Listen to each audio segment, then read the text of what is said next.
Hey, Dark Lord, how you doing? I'm about to load up the country gentleman up.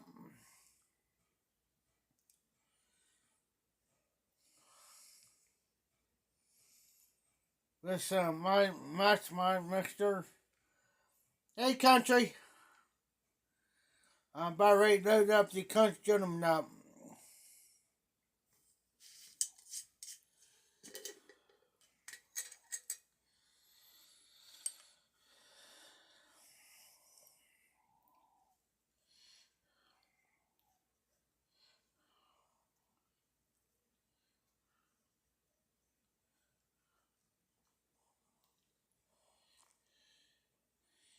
I'm doing pretty good. How you guys tonight?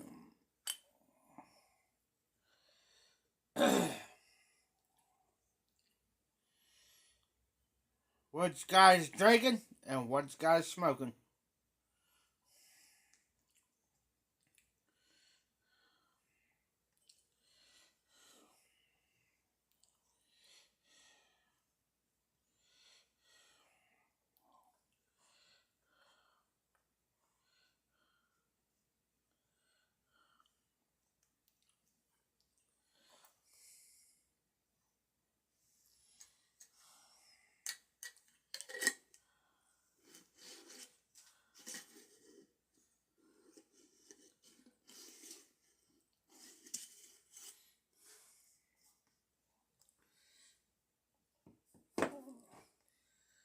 I'm getting a I'll let you guys know what's going on here in a minute. I'm getting a room built where I can have a couch. Well, not a couch, but my chair, bed. So I'll be in a different facility, but in the same building.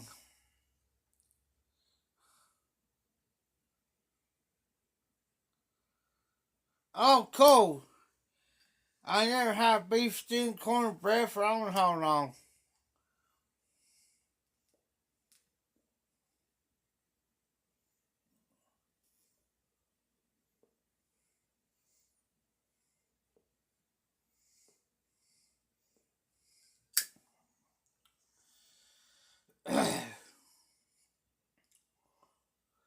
But I'm trying to save back some money till I get this built, and then I'm gonna start stocking up on my canned goods like beef stew and stuff, where I can have it.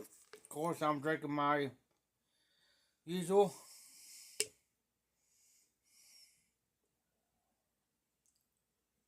Yes, that's why we're doing this. Because honestly, I've been sleeping in this chair, and this room is small. That's just why we're doing it. I'm paying for it. It's going to kind of cost me, but I'm paying for it.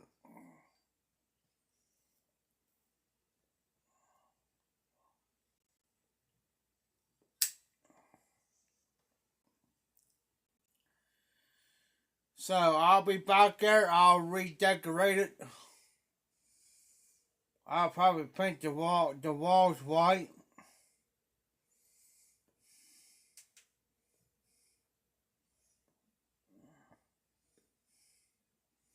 We can have this done within in a couple days.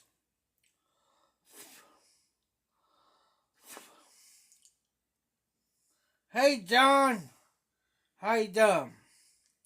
Smoking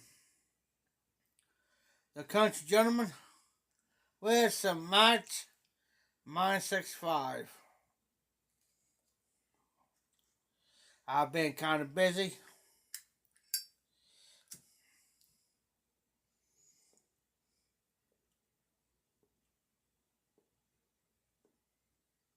Now, that being said, that if you don't see me on lives through the week, I'm taking care of that back there.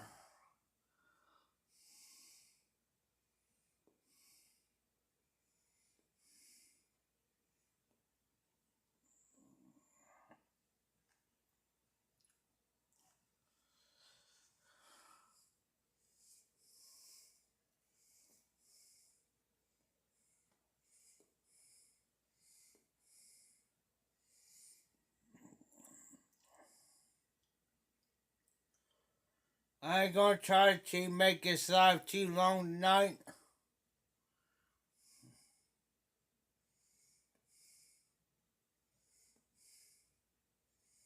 So I got a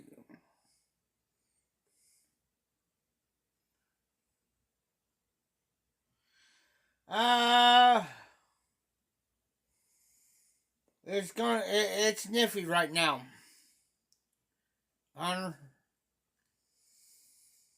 Plus I'm gonna start helping the guy doing fence again and it's still high on fence.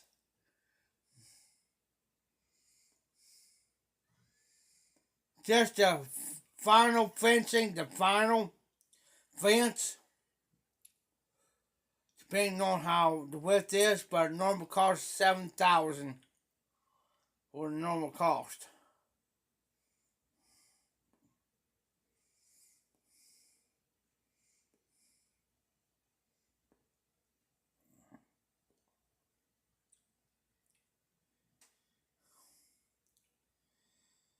John, I never had tried that yet.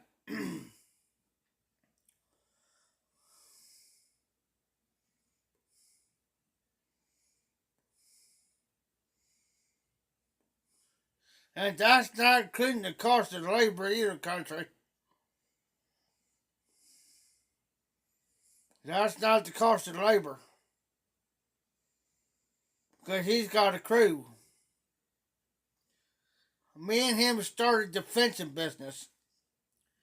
I get paid anywhere, it depends on the job, but I get paid anywhere from 12 to 16 an hour.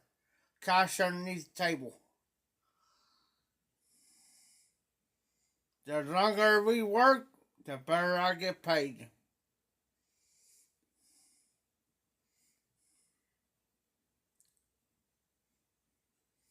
So because we got to measure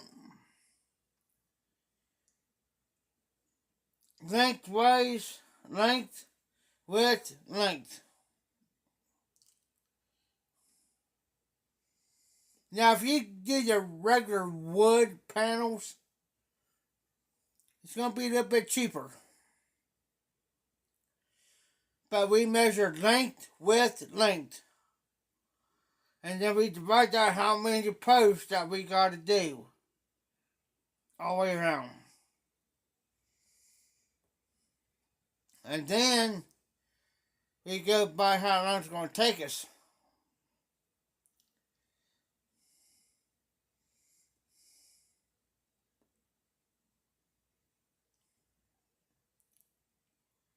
That's right. That's the way we always done them. That's the way we always done them.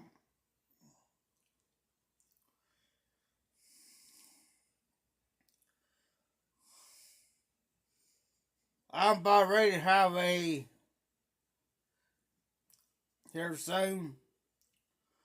We do the wood fence, the wooden privacy fence, the vinyl privacy fence, and chain link fence. Which one's the worst? Chain link fence. I hate that chain link.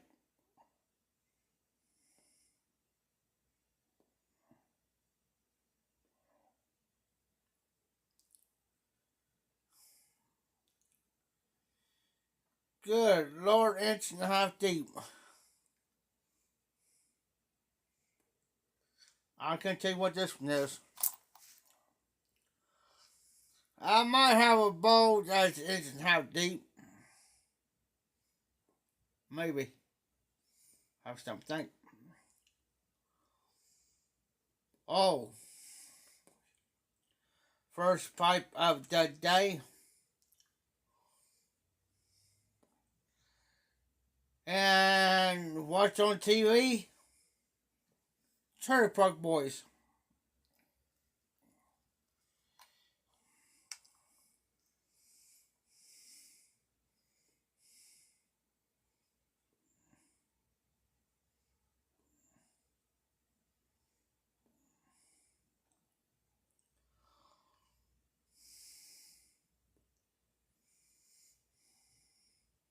And John, I'll wait until you get caught up on stuff before I decide.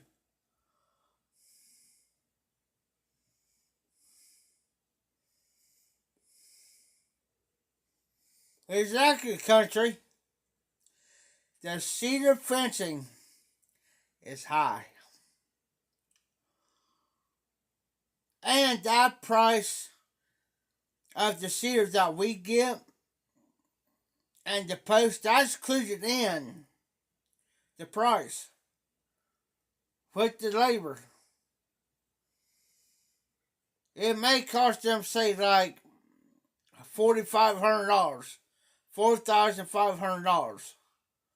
That's just for the material.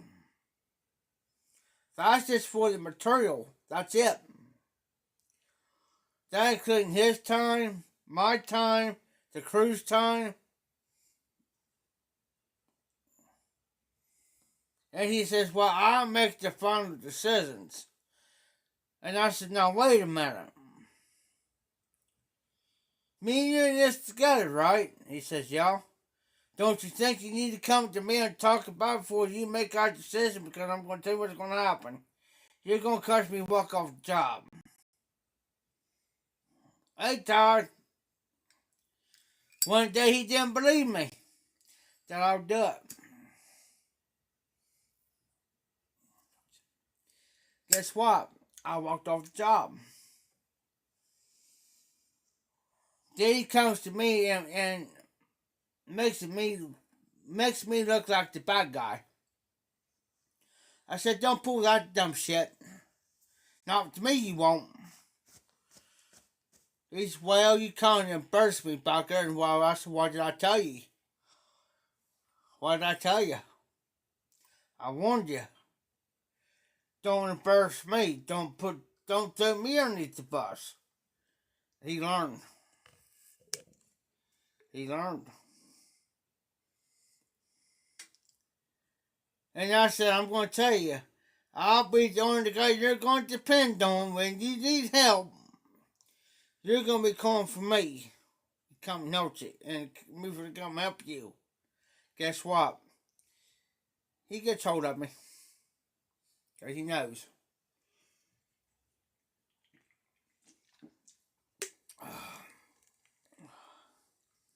I may not work as quick, but the job gets done. He's just going with the gusto. But he has to understand, and that's what I try to explain to him. You may work quick, but you got to understand, everybody works at a different pace.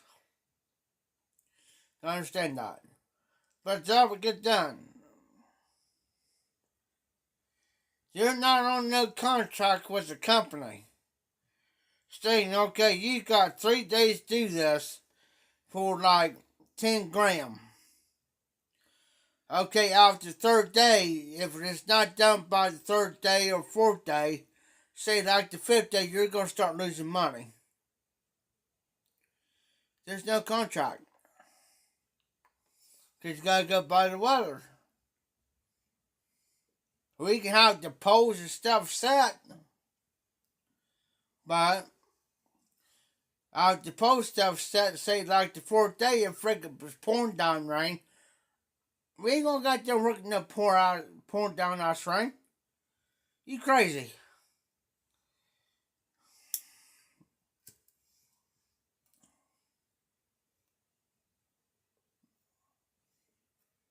And the reason why they like me so well in here, because they'll tell you, hey, Jeff's one hell of a worker. It might take him a minute, but he'll get it done. No questions asked. Now, I'll push him.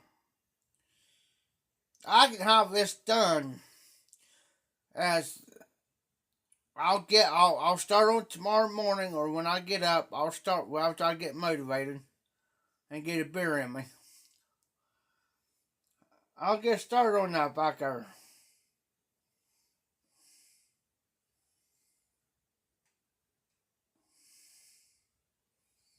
we'll go get the material and the screws or whatever. But you know what? The big it's going to be,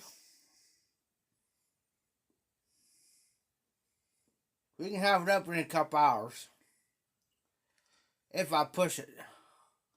Because it's coming out of my money. Not their money. My money. And yes, they're going to see the other side of me. It's going to be a dick in the prick. Real quick. Because I take it out to my dad and my dad's brothers. When it comes down to constructing something. Yes, I'm picky. Yes, I'm particular. And it better be done. It better be freaking even. Leveled and even. If not, guess what? You're going to redo it. Oh, yeah.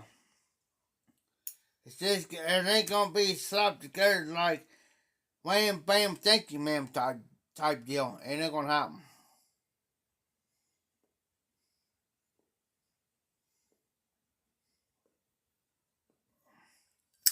I'm going to teach these guys a few tricks to trade. Real quick. I want it to look nice.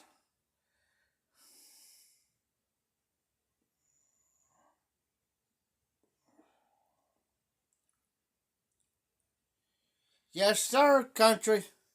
Now, what we're going to do, we ain't going to do no sheetrock or anything like that. We're just going to do a frame. This way, long ways, length, and width. Do the frame. Then we're going to count 2, about 4 sheets of plyboard. Actually 5 sheets. Depending. Maybe 6 sheets.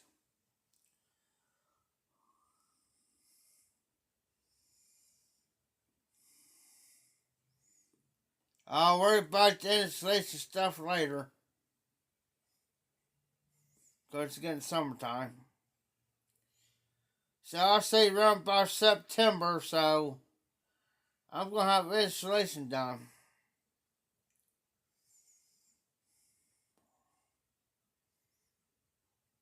By September. So I'll have the money.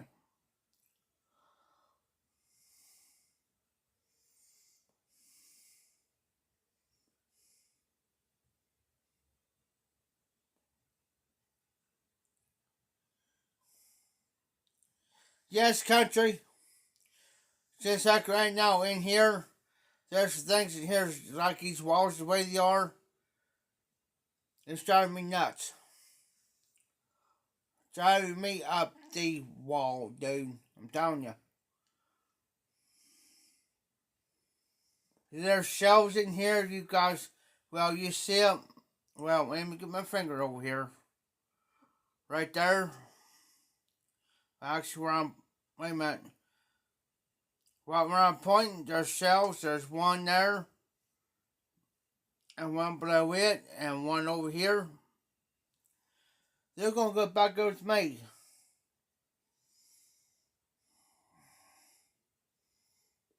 So I can use them. I'm going to tell them too. I got shelves back there. They're going back over to me.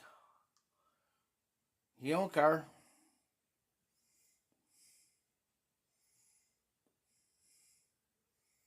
But this is what I'm going to do. I'll put the plyboard up. I'm going to keep probably about this much gap from the ceiling down. Well, I'm going to keep it this much on top of where the ceiling is. So I know where the studs are. So when I screw these things in, I know where they're at. So I don't have to guess. You work smarter, not harder.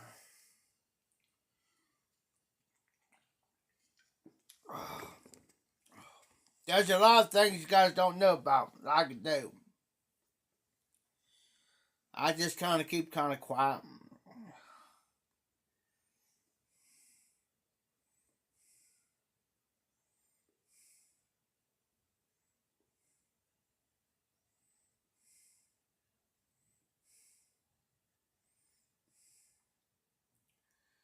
It's easier country. Yeah, there. Wait a minute. Where I'm pointing behind me, that's sheetrock. That's actually sheetrock behind me. Where I'm pointing. That's the wall. If you ever done this in here, did a shitty job. It's just driving me insane. Where I'm pointing out, country, instead of doing one whole sheet across, they cut it in sections. And I'm serious. In sections. So I'm going to count. There's 1, 2, 3, 4, 5. They cut squares out. There's 5 regular squares and 2 little squares. You don't do that dumb shit. Excuse my language, but you don't do that dumb shit. I like the door frame.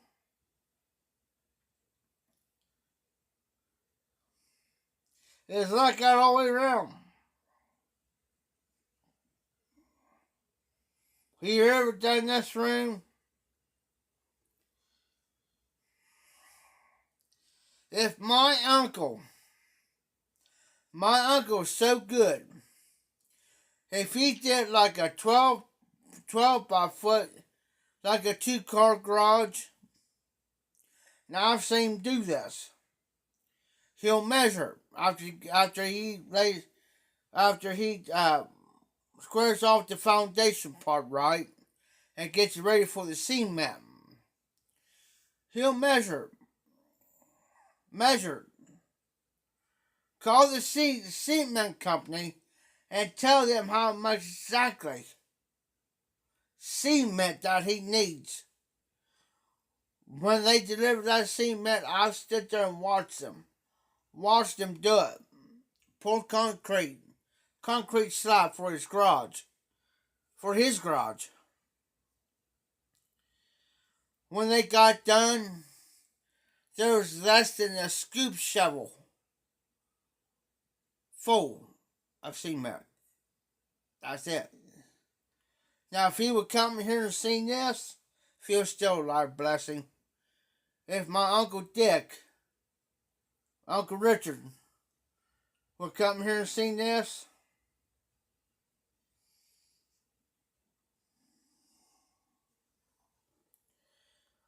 somebody's going to get an earful. It ain't going to be me. Because he knows better, because I wouldn't do this type of shoppy work. There is actually, to tell you the truth, there's actually 1 whole sheet, 2 whole sheets, and a partial half a sheet. Actually, this wall here's got 1 whole sheet. Well, make it 2. Well, 1 whole one and a half one.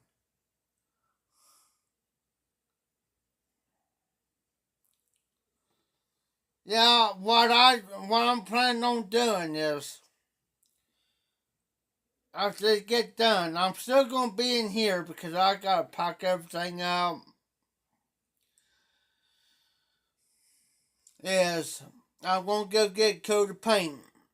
I'm gonna paint the plyboard, but I'm gonna get the type of paint that protects the plyboard. You know, from rotting out or mildew or mold. I was looking to it. But I'm going to go ahead, and after I get that done, I'm going to go ahead and get a aerial rug and my bed. Then after that, but I'm going to probably after I get that room done, but I have to wait. I'm gonna start packing all my stuff up. I say the stuff that I got, the stuff that I don't need, I'm gonna get rid of. But I say about a half a day's worth of work.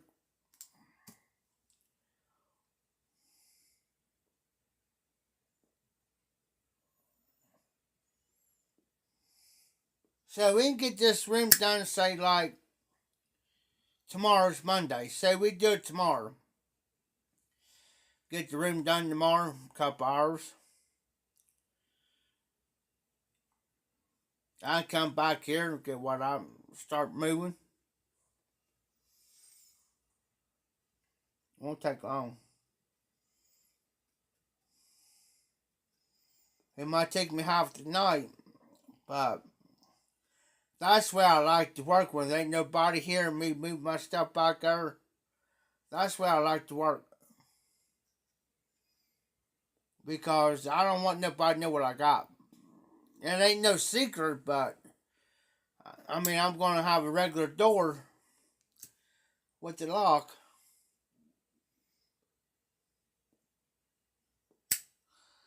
I could have bought a. Hey, here's the thing for you guys. I could have bought a 9mm today. Clock. A gun. A 9mm. Bad part about this, got one $400 for it. It ain't worth $400. I can get one for about $300. If I had $300 cash on me today, which I should have got, I could have walked away with a 9mm.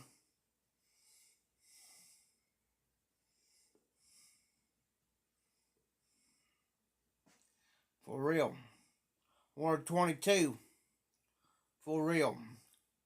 I ain't playing.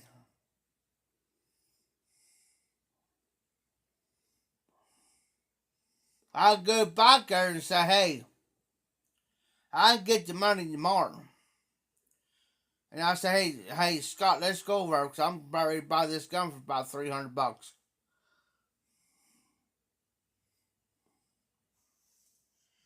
So I told him today, I already done told him today, if I had the money today, if I had 300 cash on me today, I would have bought them. No hesitations.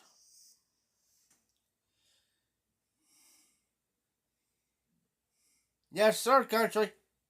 I could have had it today if I had my cash on me, my money on me.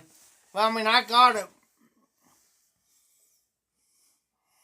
If I had my, but I wasn't thinking.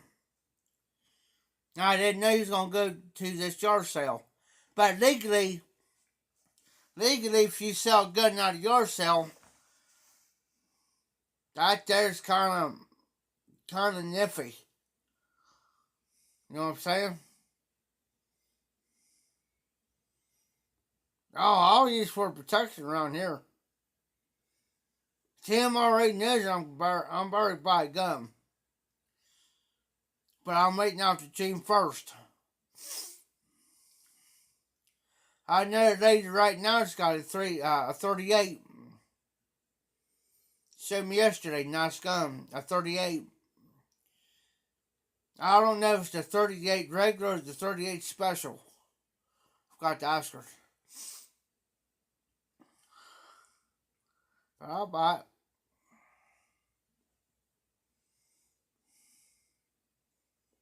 I seen the gun. Tim's old lady was in there. Didn't show her. She waited till she walked out, then she showed me the gun. That's how much trusted I am with people like her. Because she works down here at the gas station. I'm not going to mention her name. But she works down here at the gas station. That's how much trusted of a person that I am, that she sits there and shows me the gun, knowing that I will not try to take that gun off her and shoot somebody. You know what I'm saying? I'm not going to do that. Common sense will tell you that. You don't do that dumb crap. Is it good to have one on you? Yes, I'm a firm believer in the Second Amendment. Yes. Guns do not kill people. It's the person behind that gun that pulls the trigger.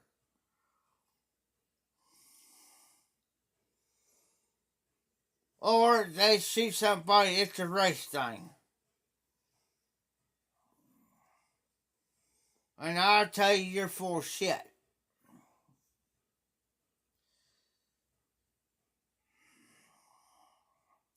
And I'll be the first one to tell you. Because I've dealt with guns all my life. Dealt with guns all my life. And I can tell you from experience that that gun could be sitting right in there loaded. Clip in there, or a shotgun shell sitting in there. And that gun can be loaded and sitting in there, and it will not grow legs and walk up and point at somebody and pull its own freaking trigger. It's not going to do it. I'm sorry.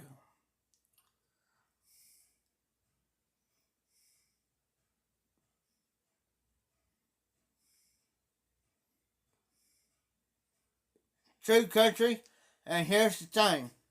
After somebody shoots somebody, then they're going to get, and then when they go in court and they got for murder, then the judge says, okay, I'm going to give you death. Okay, the jury says, okay, I'm going to give you the death penalty.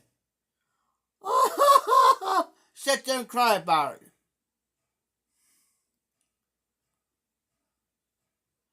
I'm sorry, I don't got no remorse for you. Well, what was you think when you shot him? What was you thinking? What was you thinking that very second when you pulled that trigger and you shot that person out of anger and rage?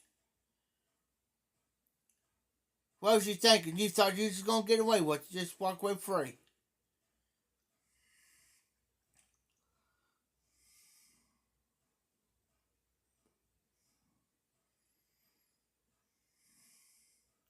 Because that gun ain't going to shoot itself.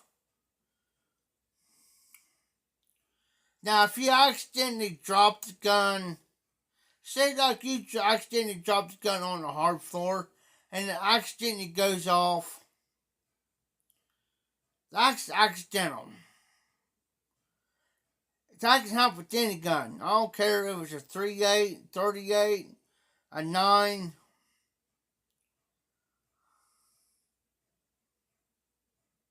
A 357,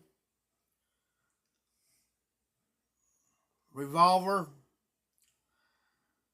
a 30 6 shotgun, 20 gauge shotgun, 16 gauge shotgun, 12 gauge, 14 gauge.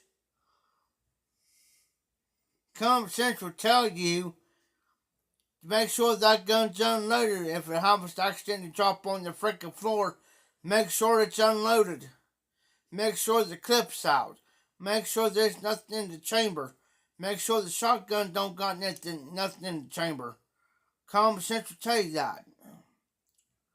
I know a guy was cleaning his gun, and his gun went by cleaning it now. Cleaning it. Gun goes off, shot him in the knee. Nah, bullshit. You pull that trigger. Oh, I'm same way here, country. To be honest with you, I shot a guy in the kneecap once. No shit. And I was not using no buckshot. I was using a 20 gauge. I'll tell you what I was using, honestly. Using 20 gauge. I wasn't using a 20 gauge buckshot shell. I was using a deer slug. If I'm going to shoot somebody, say like I was going to shoot that guy in the kneecap, I'm going to give him one time in the kneecap. Deer slugs. And I had the right to do it because he was on private property, stealing and thieving off the guy I was working for. and I have permission to do what I had to do. Full permission. Shot a guy kneecap. But here's the thing. You pop up a warning shot up. That's your warning. I'm telling you. Get off your property or you're going to get shot. Still not leave. I'm going to pop up. I'm going to throw the gun up in the air and pop off a warning shot. And the next one's going to go in you. I don't shoot to kill. I shoot to hurt. That's the thing.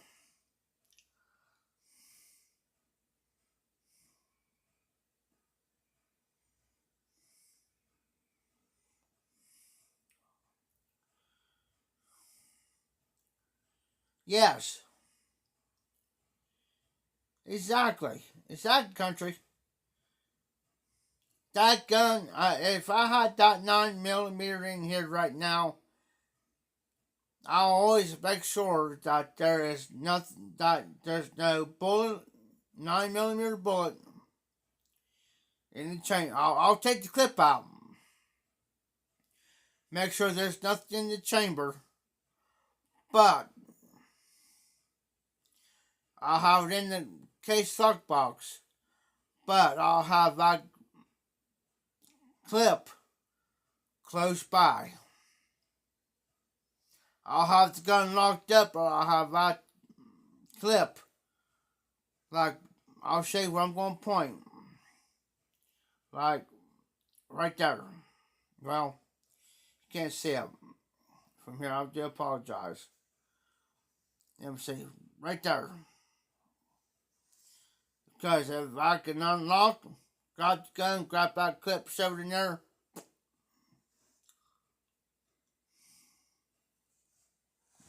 And no, I'm not trying to be a big Billy Bat or nothing. It's just when you gotta protect the property, you gotta protect yourself.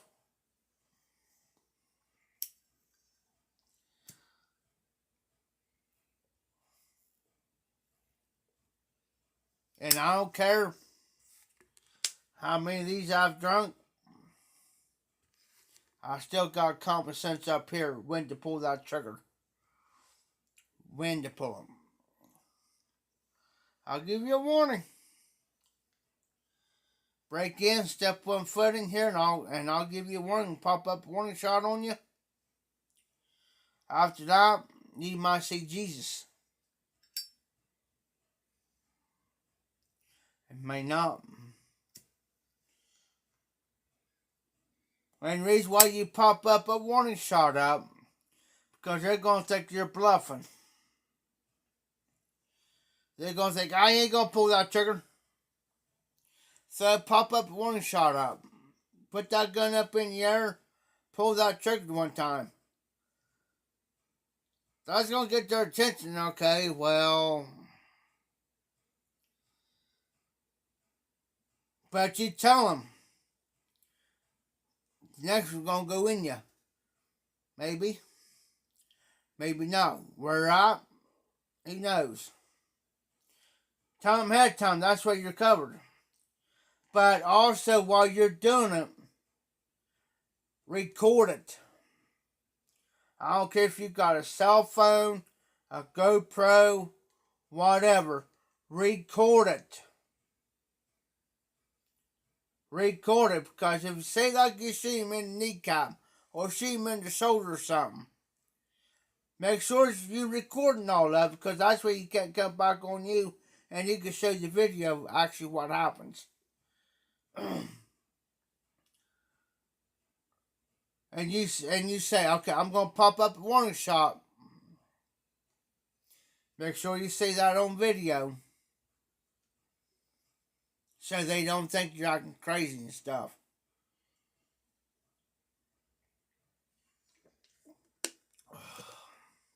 Always record. That's the main thing. I've learned that.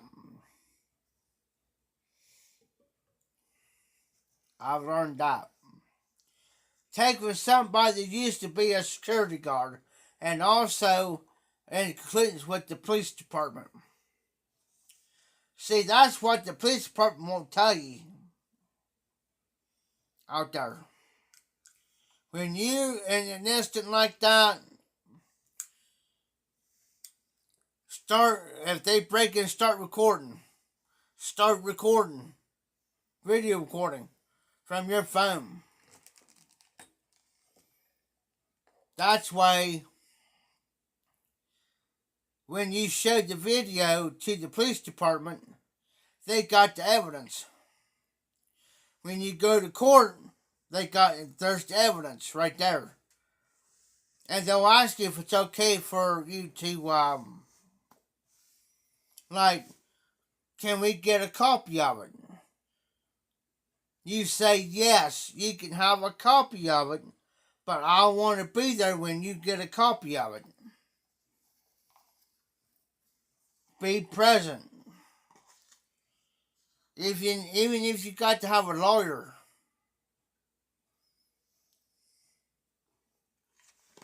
That's another thing, have a lawyer. Before you give out it, show to your lawyer and let your lawyer make that decision for you. That's what we got lawyers for. Have them.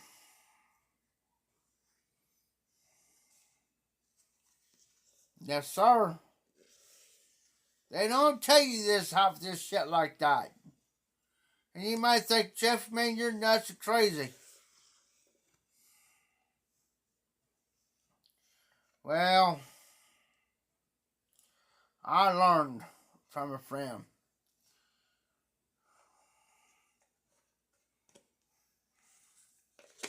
Work for the Sheriff's Department. Good friend of mine since for the last 33 years. 34 years. Yeah. I learned a lot. Learned a lot. There's some things I know that I would not there's some things I won't repeat.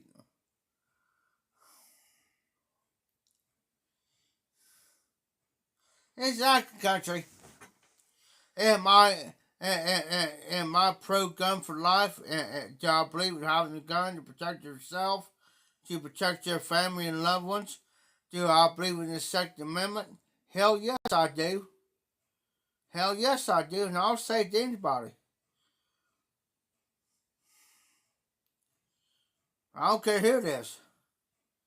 Then you guys think about up in there, thinking, okay, well, we're going to do this. Yeah, and you're full of shit. Go over and sit down and drink your bottle of milk and be a good little boy. Go over and eat your cookies and milk. Go on. That's why I can't wait till 2024. Oh, I do got something that will piss a lot of people off. Matter of fact, it's over there. I got a Trump flag. Still in the package, but it's going to get hung up in my back there. Yes, I do got a Trump flag. It's going to get hung up. I could hang it back here, just piss a lot of people off, but I ain't going to.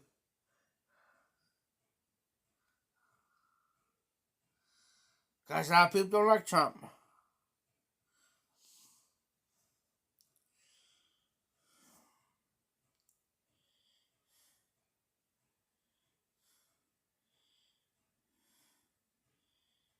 You damn straight, country. You come into my house. This is my house. From that front door to that back door. And it's big in here.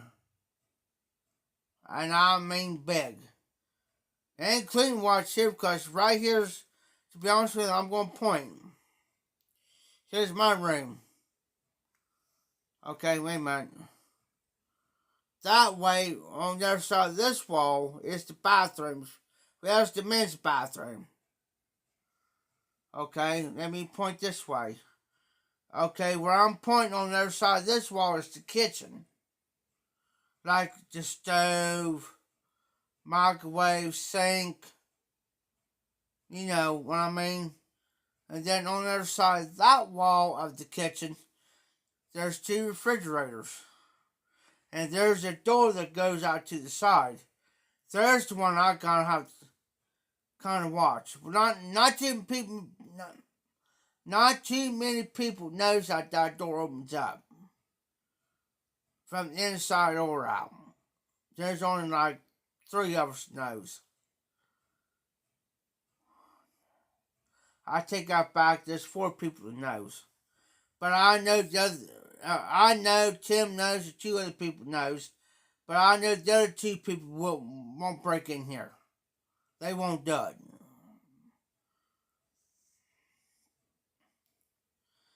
Then you got to understand this used to be a bar at one time.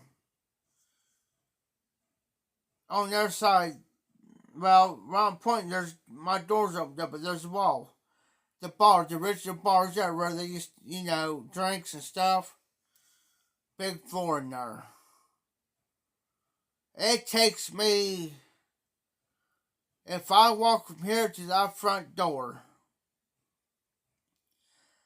depends on how I feel. It takes me approximately anywhere from 3.5 minutes to 4 minutes to walk it from where I'm at to that front door.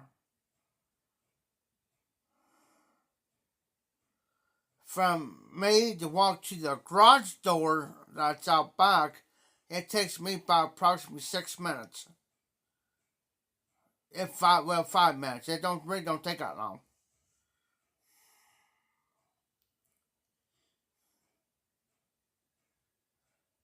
Hey, you know what, country?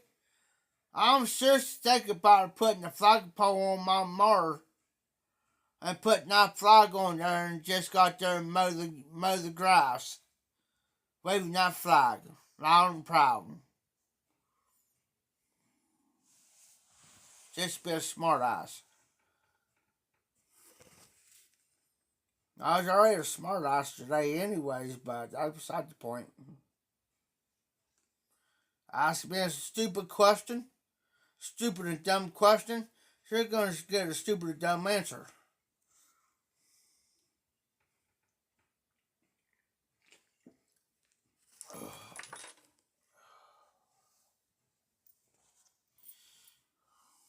My face is red, my arms are red. Been out fishing today.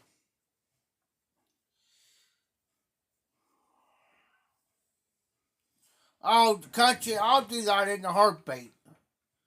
I'll do it in a heartbeat just do it. Just for the spite. And yes, and Tim's got flags there that says Trump 2024. I'm gonna get me one.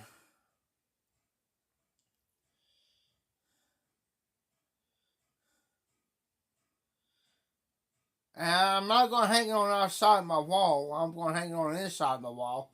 Because I know what'll happen. Some dickweed wants to come back and see my room or something. And some dickweed will try to take that down and try to destroy it. Yeah, you try it. And see where my boot goes. Steel toe. 10.5 steel toe boot. See where that bad boy goes. Real quick.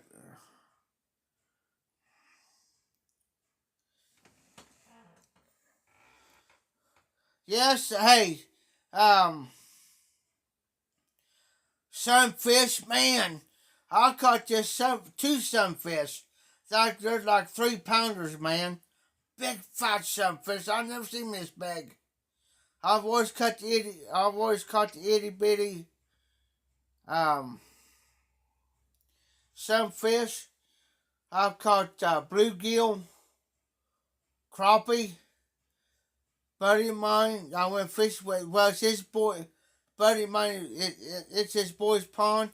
caught him a 3 pound bass. Then turned around after he caught that 3 pounder.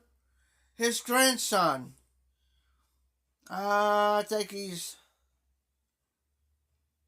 8 or 9, caught him a 1 pound bass, tickled to death.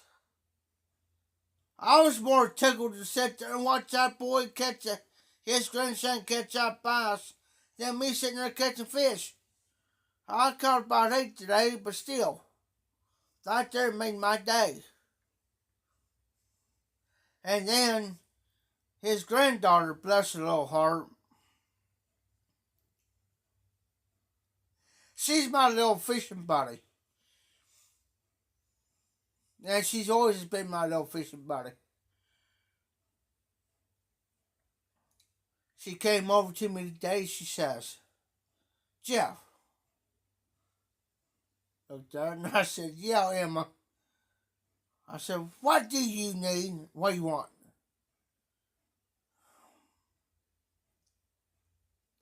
I'm just sitting there laughing underneath my breath. And I was serious. Looked there at this, and I took my shades because I had my shades on. Took my shades off, put them on my hat like I normally do. You know. Took my shades off, put them on like this. Looked at her and I said, what do you want? I'm laughing underneath, like I said, I'm laughing underneath my breath. She says, well, I need help with my pole. Well, what do you need help with? Can you help me put a worm on? Well, I've already taught her brother, which he's 11, Colton, because he asked me, because when he started fishing, he said, man, I don't know how to put a worm on. I'm going to show you. Showed him. He says, hey, she says, I want a bobber on my line. You want a bobber? He says, yeah. I said, okay, I'll show you. It's them round ones, not the long ones, but the blue, not the blue, but the red and white bobbers, the round ones. So I showed him the proper way how to put a bobber on.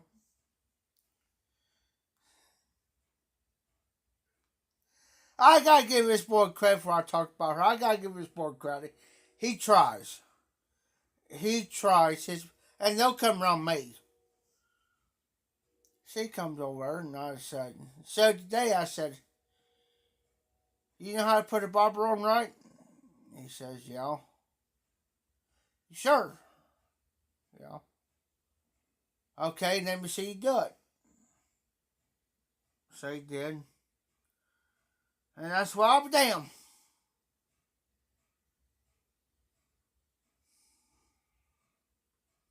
Getting there. But you got it too short. And I said, you got to adjust it.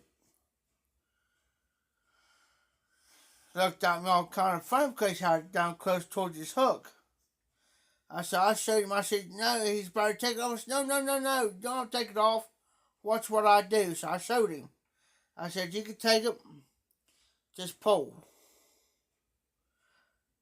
So I said, you want to go towards the tip. Don't go towards the hook. I said, go towards your tip. He said, what's that? I said, that's your very first tip up here where your strings come through, your first eye. That's called an eye. Comes through. I said, just to where I said, you probably want that much line. About that much line. So when you cast it out there, it's in there, you're going to catch every time. So I adjusted him. Well, I adjusted for him. Now I said, you know how to put a worm on? He says, yeah, kinda. I said, well, I let him do it. I let him do it on his own. So it was a small hook, so I cut in half for him. I said, now let me see. So he put it on there, and he says, is that right? It's not bad. You're getting there, but not bad. You're learning. Don't get, and he kind of had this look on his face. I said, listen. I said, it takes time. I said, you're just learning. It takes time and practice. So I said, when you bring the next one in, I said, if you lose that worm, I said, watch how I said, I'm going to hook you a worm on there, but watch what I do. Pay attention. And he was sitting there, and I got a worm cut in half, and he was sitting there all eyes. And he watched how I did it. He got the hang of it. That's a plus. Now he knows how to do his bobber, and now he knows how to do his worm. That's a good thing. Now Emma, bless her little heart, she clings to me like glue. She comes over, she says, Jeff, she says, I need help with my pole. So I said, okay. So I put a worm on there. I said, then I told her, you know how to cast? Cast it out there. She almost, she had it, but she stopped, looks at me and says, I forgot how.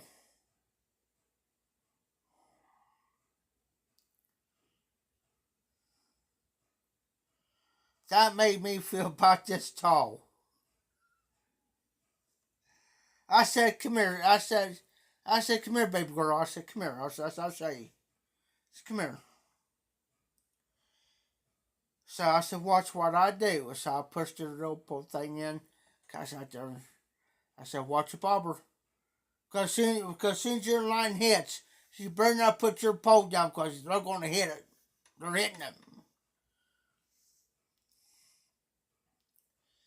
So she couldn't. She got so discouraged because she couldn't get a fish. So what I did today, well, I was catching them. I was catching them left and right. And I'm looking over because Silver is dying them. I looked over and I hollered at her. I said, hey, Emma, come here. I said, hurry. I had a sunfish. I said, come here. By that time she came over, I caught that sunfish, tightened my line up because, I tightened it up. Kind of reeled a little bit. And I said, here's my pole.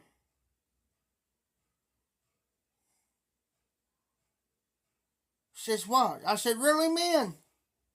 She says, what? Really, man? There's a fish on there. Really, man? She didn't believe me. Just did. But she didn't. This like a 3 pounder. She didn't have enough strength to pull up. Lift up high enough to bring him in. I looked at her and I said, you having troubles? She says, yeah. I said, well, come here. She says, she's going to hand me the pole. I said, no, you hang on to that pole. I'll help you. I said, hang on. I said, hang on to the pole. Make sure you got a good grip. Lift that up. Took it out, the hook out of its mouth. And I said, here, you want to throw it back in?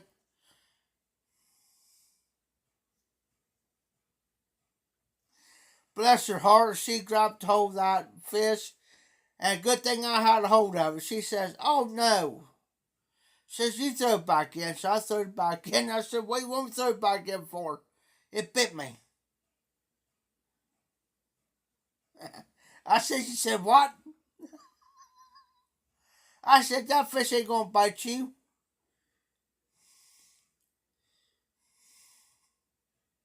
So I caught another one. So I got her sister. Her sister, bless her, she just got out of surgery. She had surgery done. She ain't that much older than she is. Well, she's like maybe a year, 2 years younger than she is. So I got her over. I ain't gonna go into details, but anyways.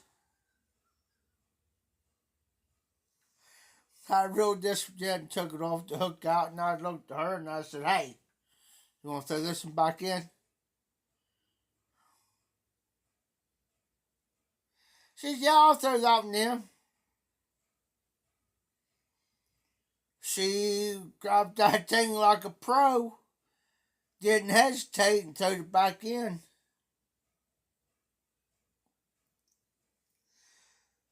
I guess they'll tickle those kids. I have more fun watching those kids fish than my own self fishing. I do.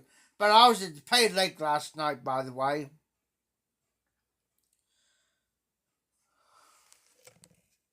I was at the Pay Lake.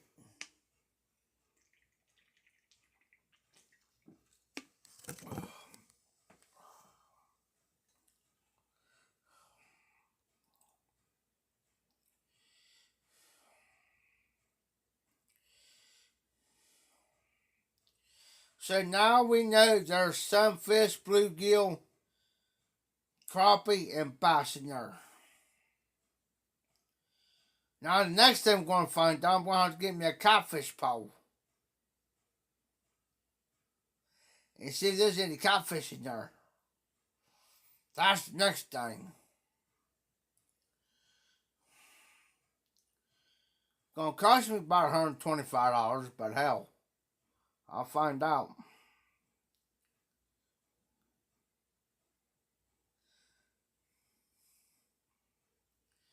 Yeah, country. It's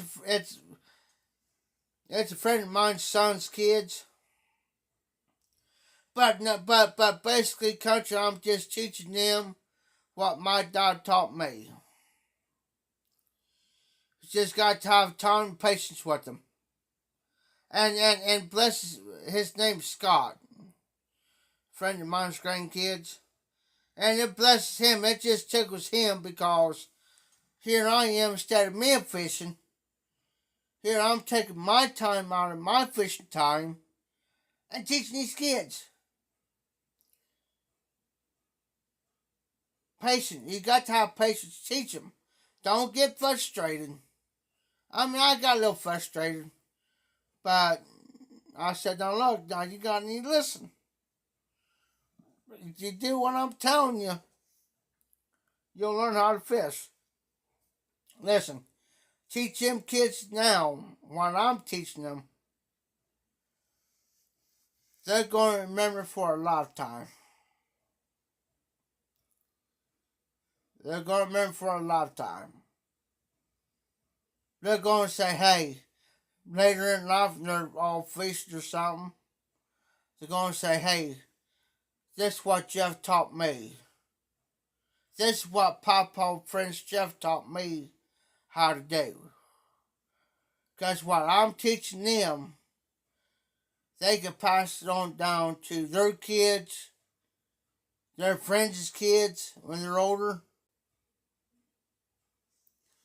I can go to that pond any given time I want, when I want.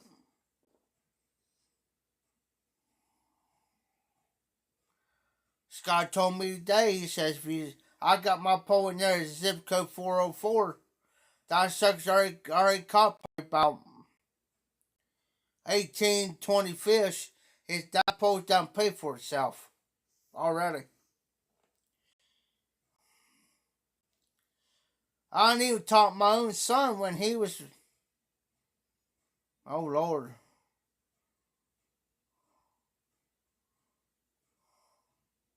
about 5, 6. Took him fishing. Took him night fishing one night, caught a catfish. I let him reel in so far until he got tired. Then Dad had to take over, finish reeling him in because he got tired. Yeah. But I reeled that catfish in.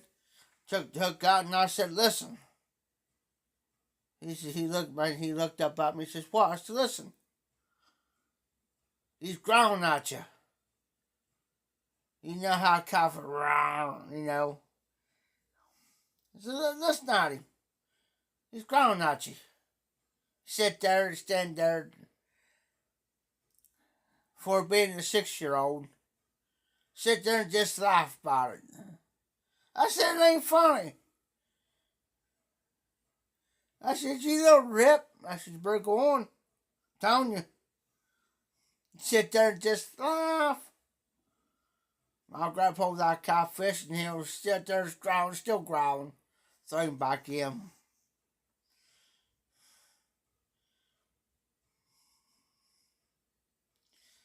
Teach a kid something like that and they'll remember for the rest of their lives. I'm telling you. Every so often he'll holler at me, you know. Yeah. Country, I'm going to tell you something. Get yourself a right woman. A right woman. It's going to teach you, it's going to treat you right, do you right, it's going to love you, whatever. Okay? But it takes time. I be with the woman for about a year before you think about having any kids. Don't do anything in the first 6 months of a relationship or marriage. I'm telling you. Give about a year and a half, decide to get married or whatever. You know. Then you start planning your family. You know, planning your family, man. Because she might come to you. You got, well, it ain't only her or you. It's both of you. Sit down and talk about it. See whether or not you decide that you want to start building a family, start having kids. You know, it takes both of you, not just you or not her. It takes both of you. And if it's just her and you're uncomfortable about it at that moment, say no. It ain't time yet. Because you want to make sure that, I ain't trying to tell you how to do your life, man, but, you know, make sure that you're financially secure, stable-wise, on money. Good job, good income coming in, both of you. Not just you, both of you. Because it takes 2 people now to make a living.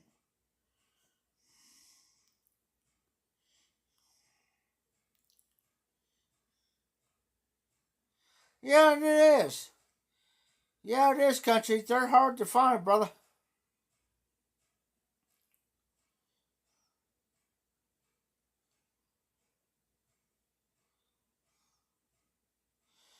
Well, hey, country. If I were you, you better travel the world before you get married, son. Telling you. Because you have to stop and think by the time you travel the world, you got to take your wife with you.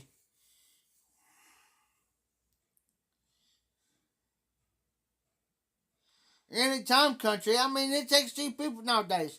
I had a girl here last year.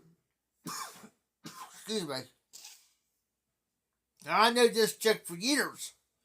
I watched her kids grow up. They're over 18 now. But anyways, she missed me last year, and I was here. She says, "Man," she says, "Jeff, I don't got nowhere to go."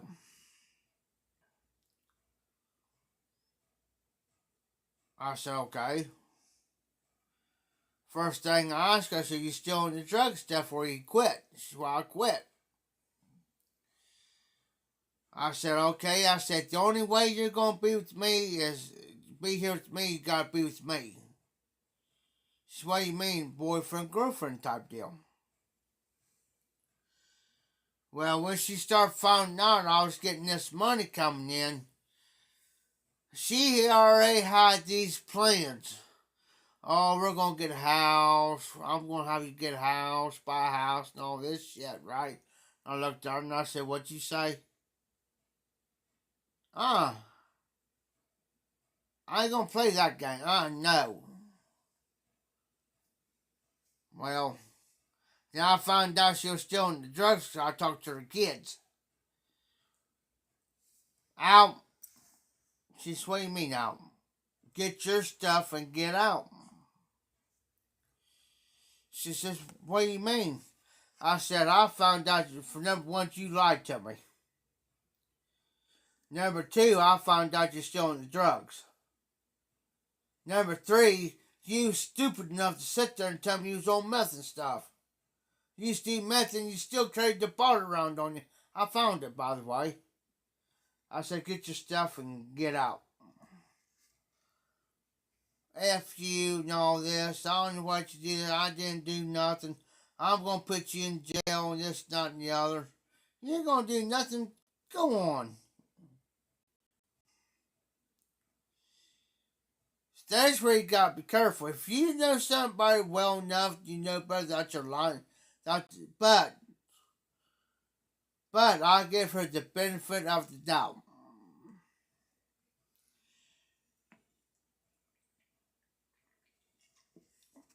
And then have enough gall. After I kicked her out and everything, about a month later, she gets a hold of me and says, hey, she says, can you help me out on some money? I said, no. No. After how you treated me, lied to me, and the way you talked and threatened me? No. Go on. Where's she at now? I have no clue. Do I worry about the kids? Yes, I do. I mean, they're over 18. I mean, matter of fact, they're over the age of 21. But still, if the kids need something, yes, they can get a hold of me. But I will not give them the money. I'll get the money, but I'll go get it myself and pay for it myself, so I know where the money's going.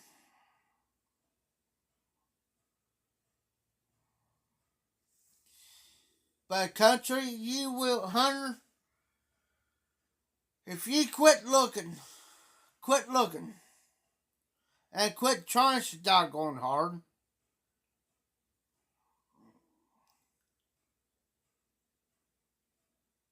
you'll have one.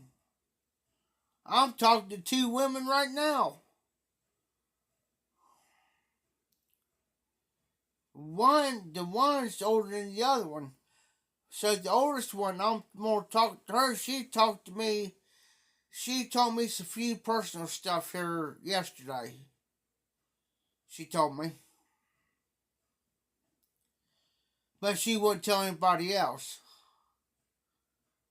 So when I get this room and stuff done back here, I'm going to look at her and say, hey, if you need to get away for a while, and you just want to be stress-free, and you want to get away, you're welcome to come to my place. You're welcome here. If you want to be in a safe haven, knowing that you're going to be safe, you don't have to worry about anybody messing with, because we ain't going to end up by, because I've done told her.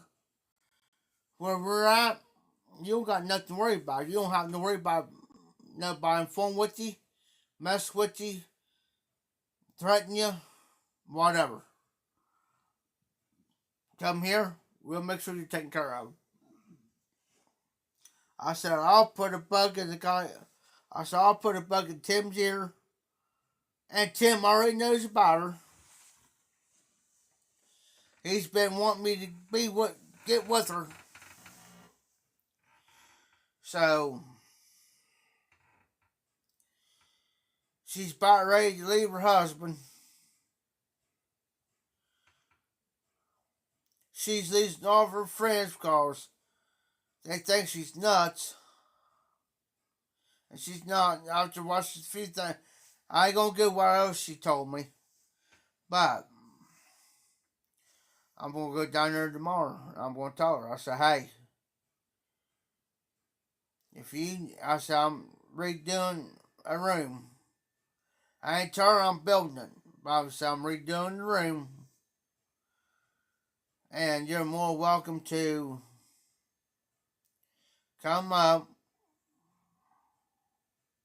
hang out, whatever. You know, you don't have to stay, but I'll be up to you.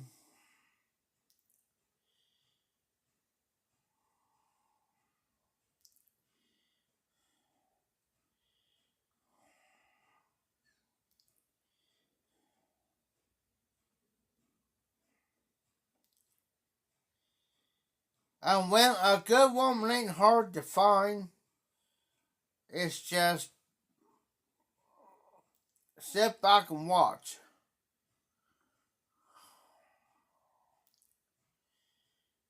Because anybody I get with, I tell them straight up, yes, I chew. Yes, I drink a few beers. Yes, I smoke a pipe. That's the main thing. Tell them straight up what you do. Don't hide it.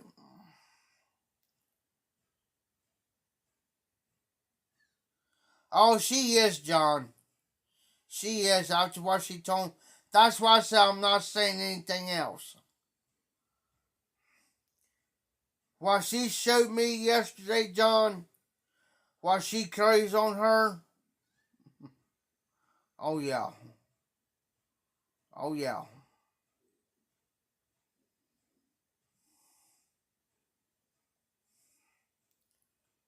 If you have to pack around a 38 in your purse,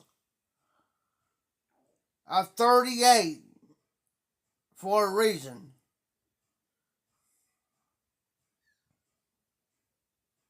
John, she carries a 38 on her. I mean, common sense will tell you, okay, she's got a 38 and I've seen the 38. Common sense will tell anybody, okay, she's capable of shooting.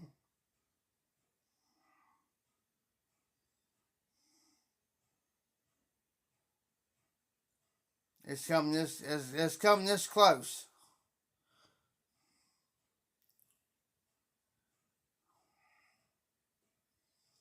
Man, put it this way, John. Because usually I don't throw. How can I put it? Yeah, I could talk about certain things like that because she made it clear to certain people, which I know is kind of public. Because it's been thrown out there. But there's another part of her that she talked to me personal about that I will not and will not discuss.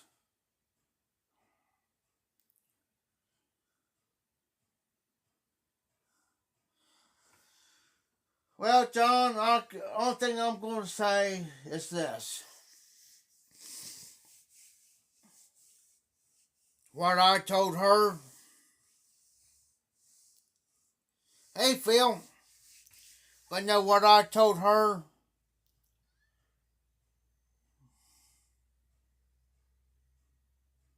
Common sense.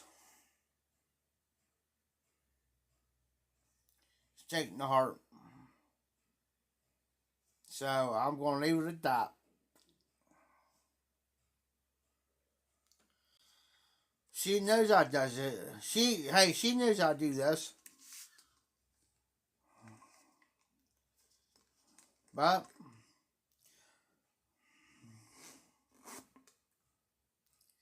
so how you doing, Phil?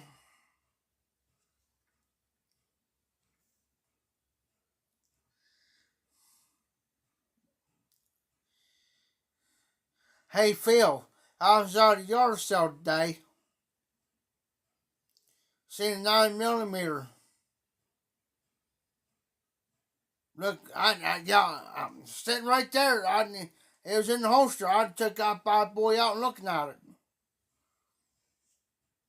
The clip wasn't in it. It was clear. The gun was clear. The chamber was clear. The clip was clear. But the price he wanted on it today, I wouldn't give it to him if I had the money. He was wanting $400 for that gun, and $400, son, I'll give you $3. That's what I told Scott out to me because I was going fishing today, by the way.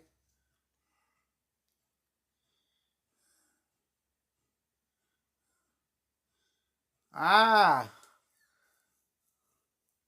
I moved. I moved about a half an acre here the other day, there, Phil. Moved about a half an acre.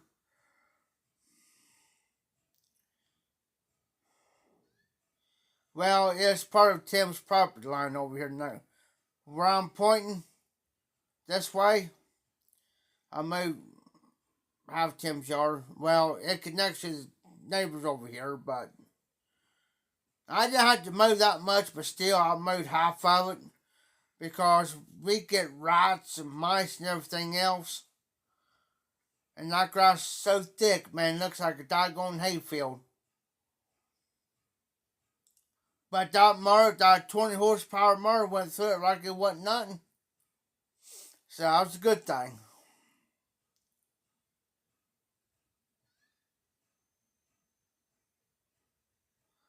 Oh, I'm going to have to check that out.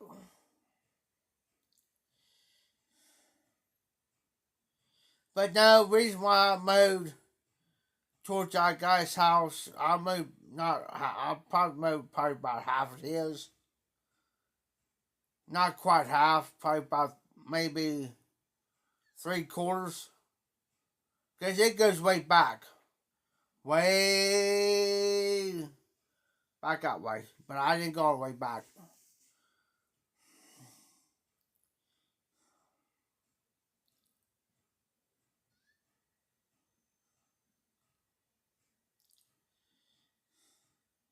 Next time I'll do a video mowing. I'm going to give me one of those phone mounts. And I'm going to stick that bad boy in the hood of my mower. So I can put my phone up there. So I can sit there and record.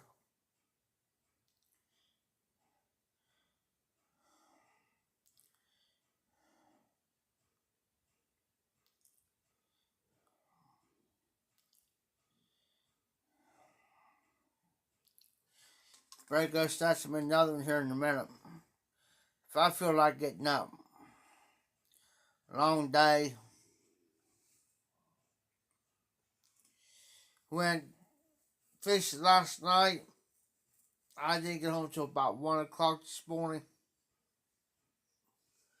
Got me a little bit of sleep and had to be up at 10 o'clock. And went fishing again. So, that's why my face is a little bit red.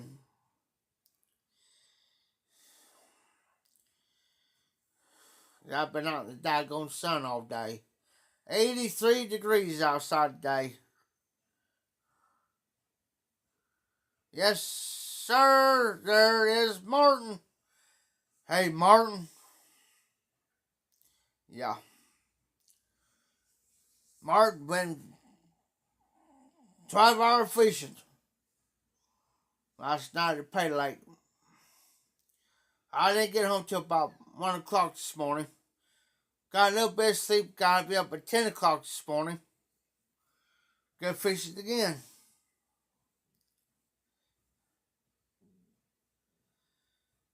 So how you, Martin? I better go get me a refill. Hey, Martin, this is what I drink. As far as beer wise.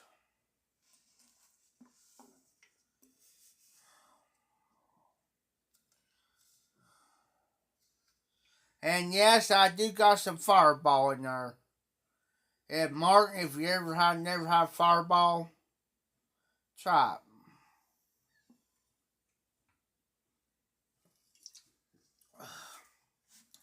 And yes, this is my koozie. It does fit a tall boy. And yes, it does got the zipper on the side.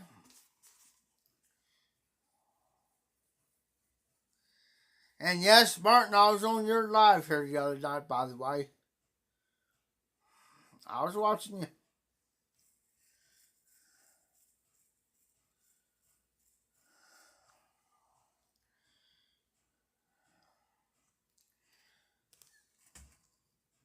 Like I sneak on the Nashville Mafia's live sometimes. You know, I don't comment, but I watch them. Gotta keep an eye on John and Willie.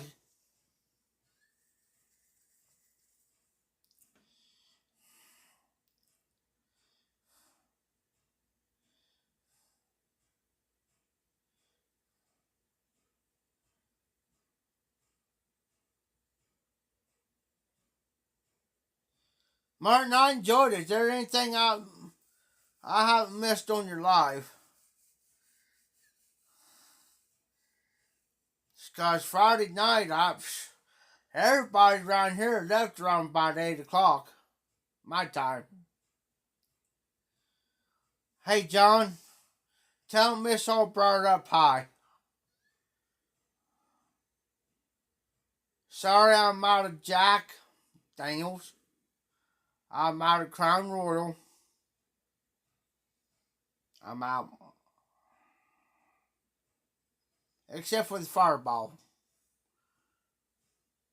Yeah.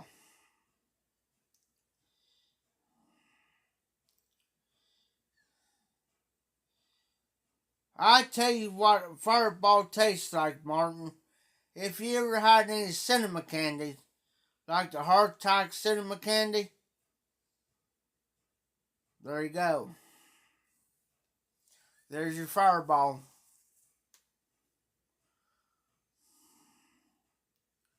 And matter of fact, I'll go there and get it here in just a second, guys. You can talk among yourselves. I'll be right back. Oh, by the way, if you knew what that was my can of chew.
I'm back.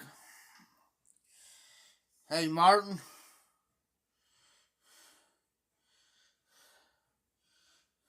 Fireball. Cinnamon whiskey.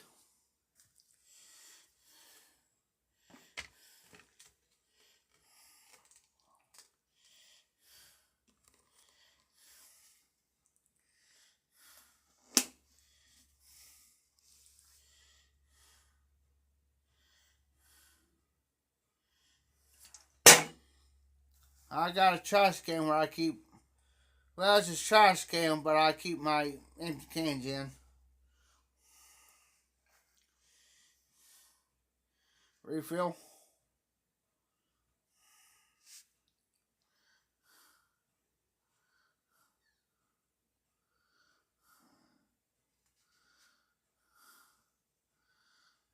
Oh!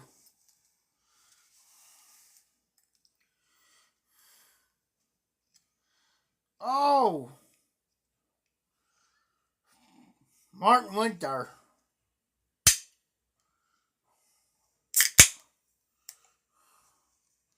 I gotta take a drink.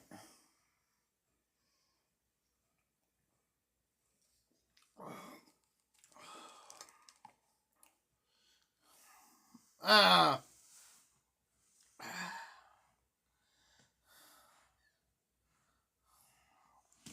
Nah, Martin.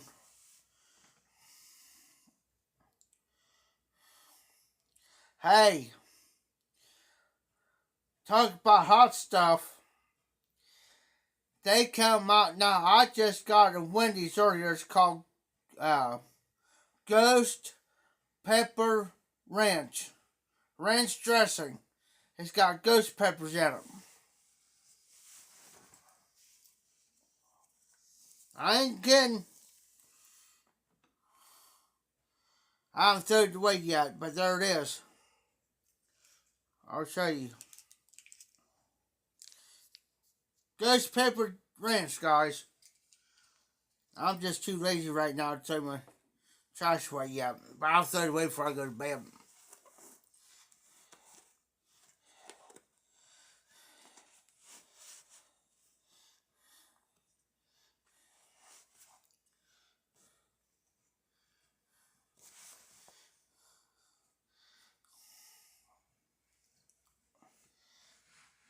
Martin, I tell you, I'll say something, Martin, and everybody knows me around here long enough. You can say anything you want, anytime you want. You're tied to your opinions.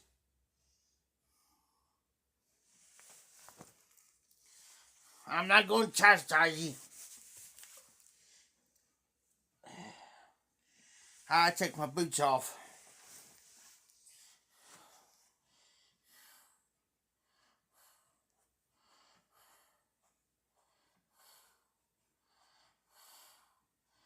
Oh. Oh. About being sued. Has anybody on here been watching that case of Johnny Depp? Where he's suing his ex-wife for $50 million? Sorry about my phone going off, guys. My phone's going.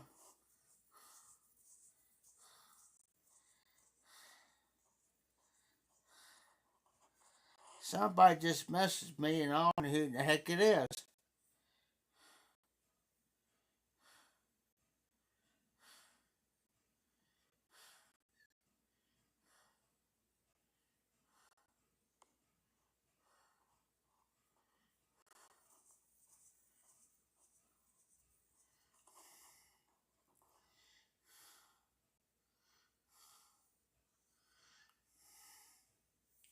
Martin, I'm going to plead the fifth on that one.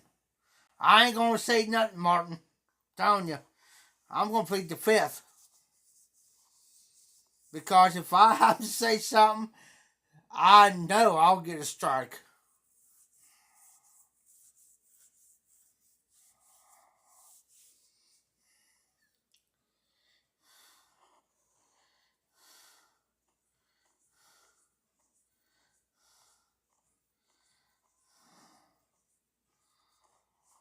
Hey, Martin, like I said, you have a time to say what you want. But I just kept publicly say it. You guys can say it, but I can't.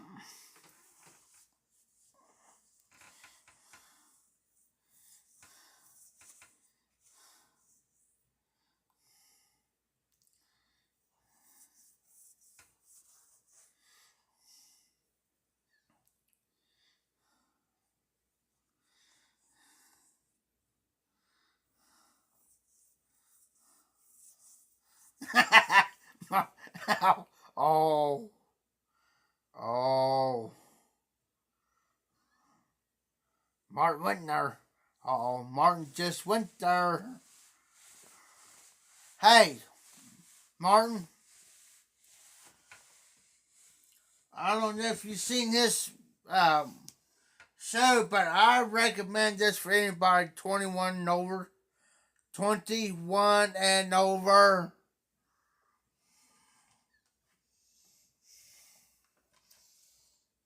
The Trailer Park Boys. Well, I got upside down.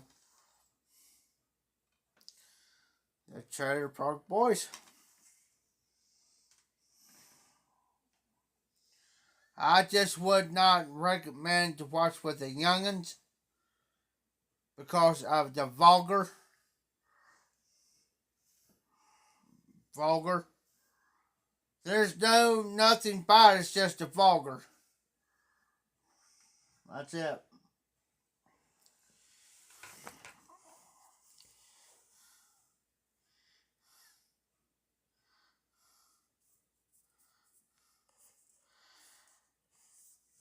Martin, you are entitled to your opinions. And you're entitled to say what you feel. So, yeah. But as presenters, we have to watch what we say and watch what we do.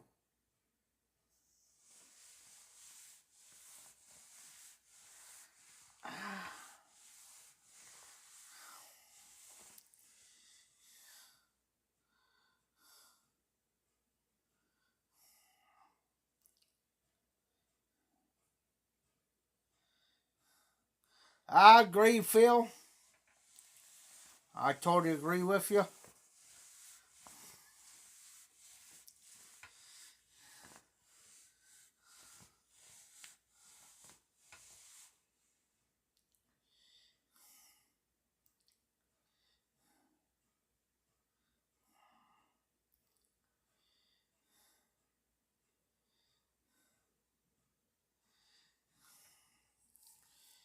Martin, you smoking anything or drinking anything, Phil? Smoking anything, drinking anything? I just got done smoking some Match Mine 6.5 in the Country Gentleman. This Country Gentleman.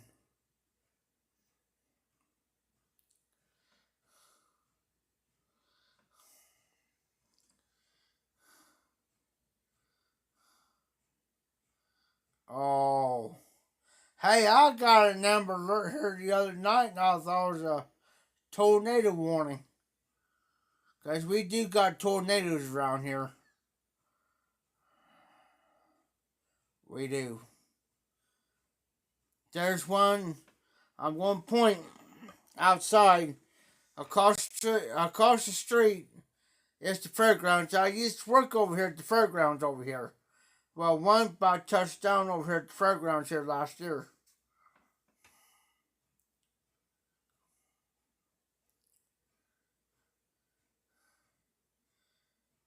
Drake and Evan Williams and cream soda.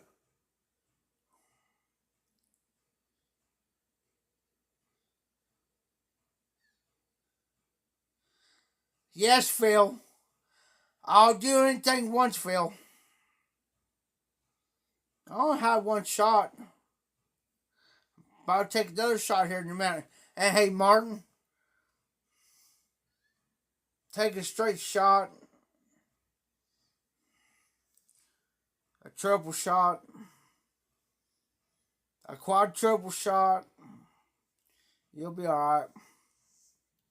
Maybe not in the morning, but you'll be alright. Speaking of shots, guys, hold on.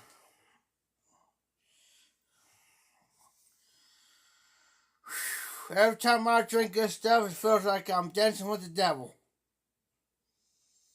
For real. It's only 66% proof. And the alcohol volume in it is only 33%, but it's 66% proof. Alright, Martin.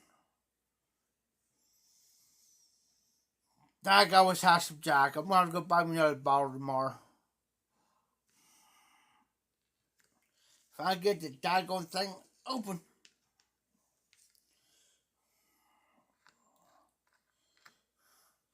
And no, I'm not going to drink all this. Let me get my shot glass.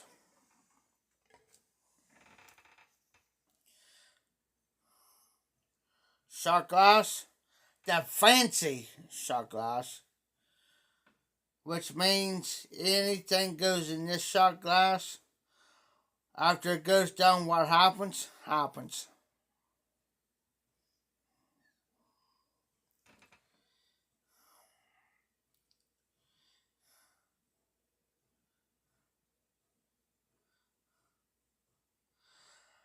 Hey, Martin.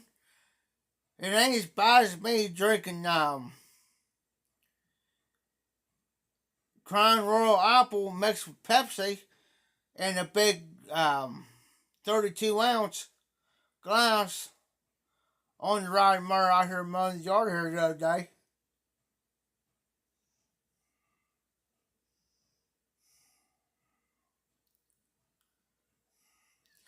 Hey Phil, come here to a high.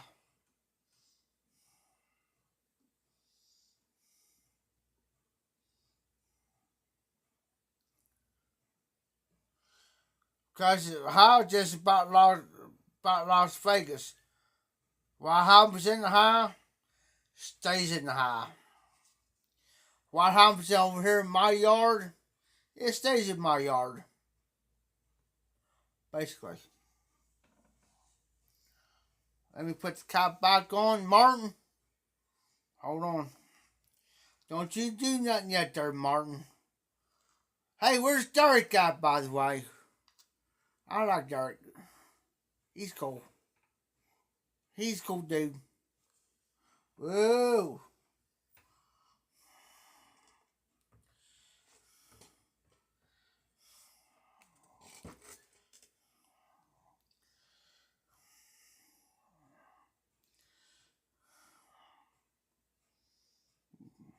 Full glass, Martin.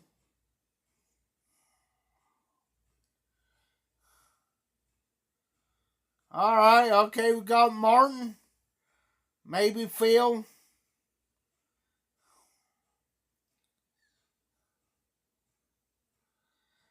Hey, Phil. I'm out, Phil. Shit. Martin.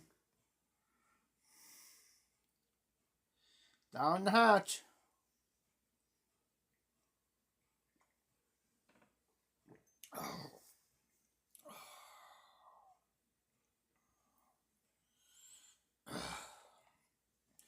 Martin,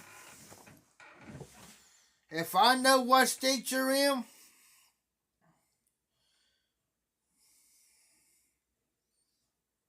give me about a couple months.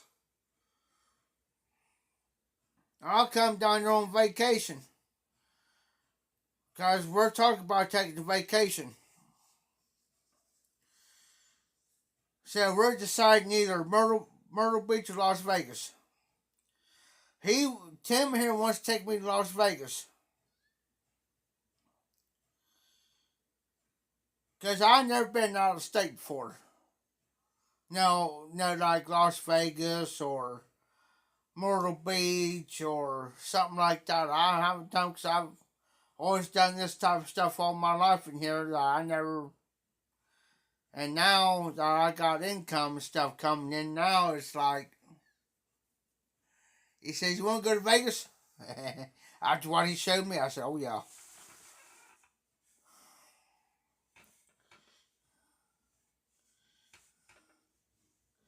Yeah, he's gonna go to. Yeah, Phil, he's gonna go to Myrtle Beach. Don even told him I want to go down to Myrtle Beach, North Carolina. I think it's North Carolina, and that reminds me of somebody too that lives down in North Carolina. Actually, one person, Curmudgeon Piper Doug. And I can personally text Doug. I'll let him know if I'm coming down. I'll let him know ahead of time. Might catch up with Doug. Might do a video.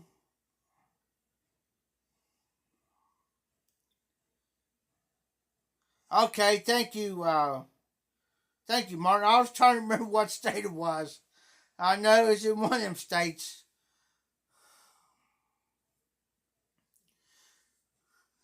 But yeah, if I pass through North Carolina or something, and if I got time, I'll catch up with Curmudgeon Piper Doug. And if Martin's close by to South Carolina,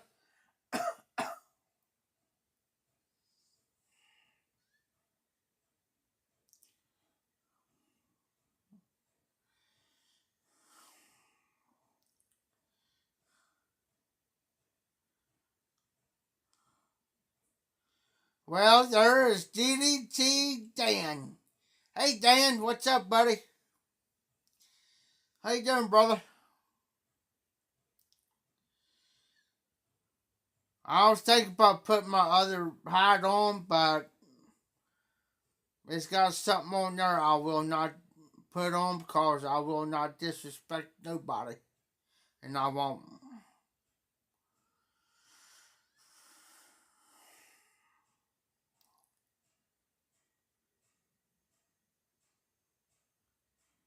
And there's another state too where Martin that we was talking about too is going down to Tennessee.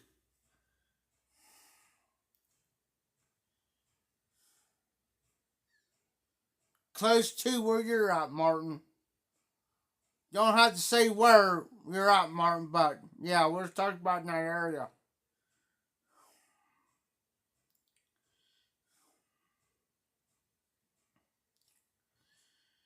So we're debating. I want to go to Tennessee. I want to go to Tennessee and Myrtle Beach because about all my family's been to Tennessee except for me. But the rest of my family has. So, and my mom, she before she passed away in my mom passed away in '97, and that's one thing she always wanted to do is go down to Tennessee before she passed. So I want to go there because I want to dedicate to my mom. So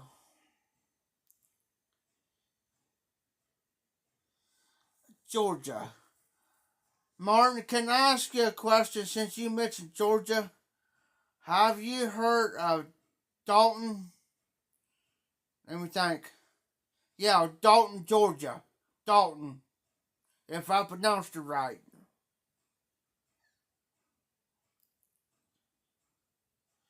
Have you ever heard of Dalton, Georgia? If I pronounced the word right, it starts with a D. Dalton, something like that. Cause I got a friend of mine lives up here. It's from down there, from Georgia area. Then I got another friend. Oh, cool, Martin. Yeah, I got a friend of mine that's from there. Then I have another friend. She's a nerd lady. sweet as she could be. She's up in her 80s. She's a good friend of mine. And she's from like the southern part, deep down in the southern part of Georgia. And she's got that southern Georgia accent. It's like, yeah, I get tickled at it. I'll sit there and she'll say something. I look at her and I say, "What'd you say?" Just repeat that because I'm learning.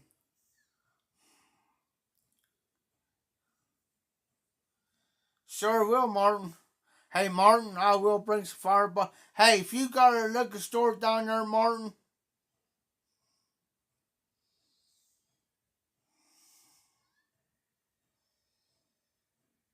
me and you'll sit there and do some fireball, brother. But y'all know she's got this real deep Georgia accent. It's southern. My sister's the same way. Sure, Martin, sure. And we'll get Dirk involved into it. He's got to join in on the fun. No liquor stores in Georgia. I can't take it on the plane. Because you can't have no any type of liquid food or anything on the plane. But my sister, she lived in Florida for 40 years. And when she came back up after retirement, because she retired from down there. Hey, Papa Bear, welcome in. Um,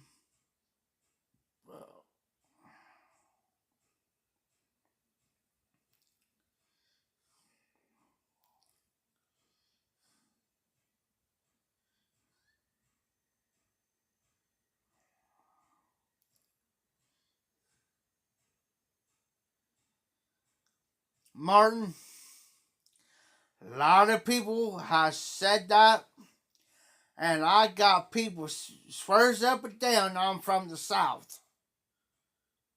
From the South. And I'm not from the South. I tell people that. I lived here in Ohio. People says Ohio. But if you come here long enough and listen, in the southern part of Ohio, yeah. My sister, she come back up here, and I was talking to her over the phone one day, and she's got this southern accent. It's like, hold on, wait a minute, calm down. Wait a minute. Now, what'd you say?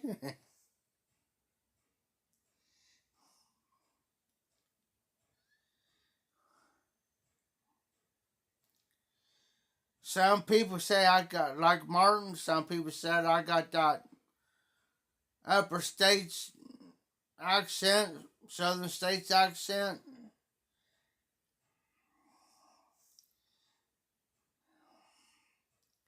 There's some things here in Ohio that you have to, especially where I'm at, because there's part of Ohio.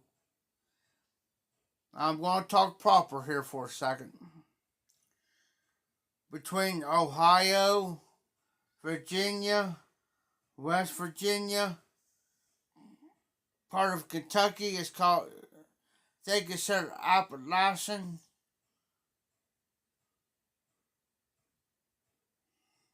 Territory. Words we use around here, I'm going to give it to you. Side goggling.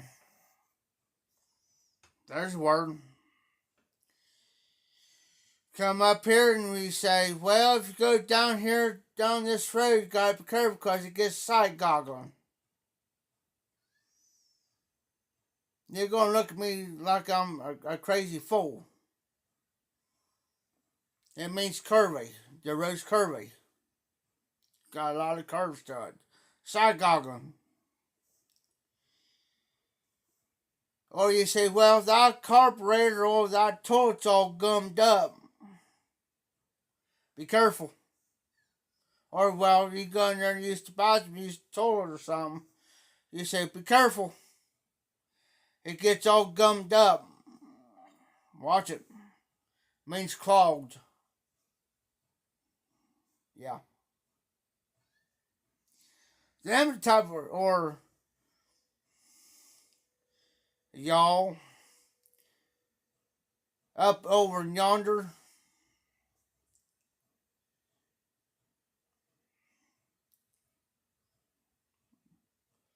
Well, if you go up yonder up here,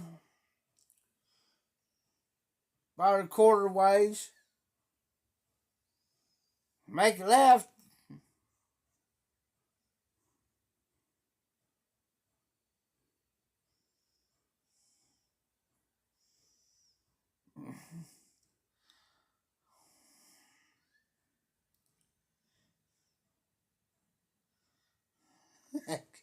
I agree with the country.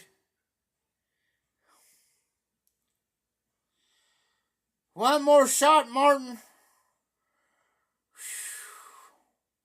And where in the world you get saltine eggs at? Never even heard of it before. Read up, Martin. Saltine eggs. We don't got none of them around here. All right, Martin.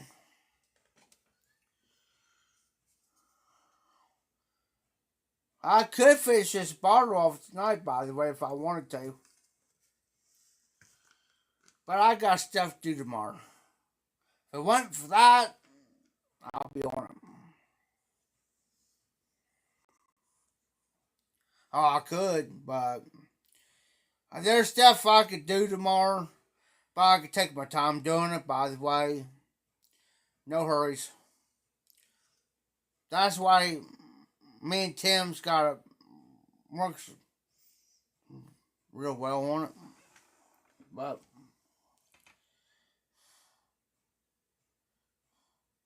oh, okay, I got you now, Martin.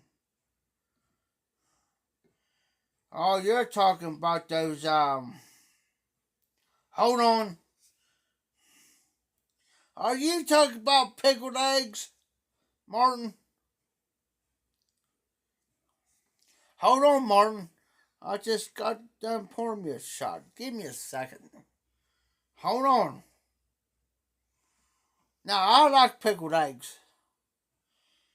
Now, if you would said pickled eggs, I would know what you're talking about.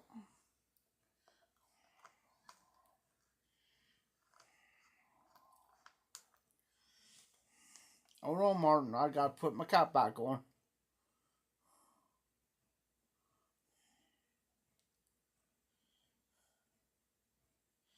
Ew.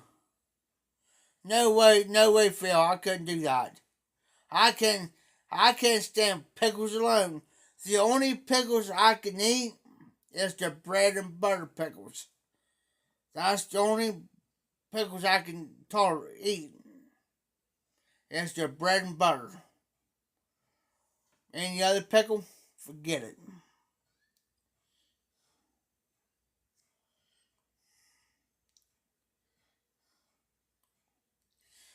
Somebody bring me some before I take a shot. Somebody had these here in the high. They just got them up here in the high. Well, where I'm at. It may be all over the state by now, but anyways, pickled potato chips. Ew, just ew, ew. That's just ew. It's nasty. Try it. I tried it. Ew. No. No.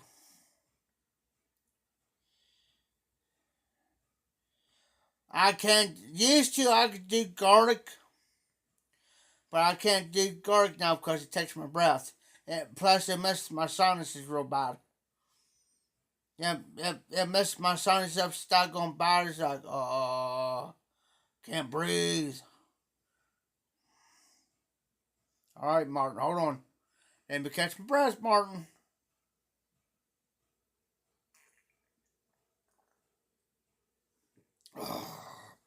There you go, Martin.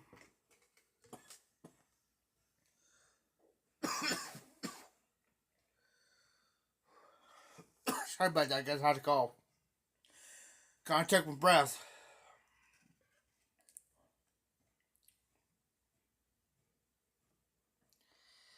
Now, the only way there's certain now, if you got the garlic dipping sauce, like for your cheese sticks, like you do for like garlic butter for your cheese sticks, I get like Little Caesars or something. Now I could do that. I could do that. Now I can eat that all day. But just like if it ain't too heavy on the garlic. Uh oh, Martin's getting up there. Martin, buy 2 more shots for you. But Martin, you got to remember one thing about me, Martin. These guys see me do it. I can sit here and drink these here. I can drink probably about 6, 7, 8 of these bad boys. Plus the shots. I hate to see you try to keep up with me, Martin. I'm not bragging, but that's the one thing Scott told his grandson. Because I had a beer in my hand. Scott told me, he says, you won't believe, he said, I've seen that man sit there and drink a case of beer and laugh about it. I looked at him, I said, Scott, don't tell that boy anything like that. You know, I mean, come on. I said, don't make me feel bad like that. You know what I'm saying? I said, just, watch what you say, man. Because I don't like to drink in front of kids. That's just me. I won't do it.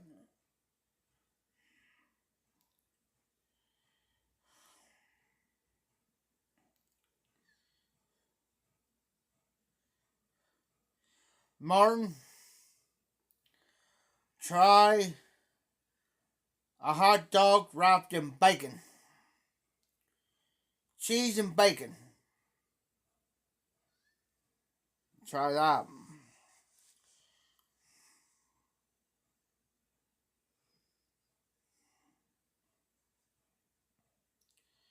Yes, sir.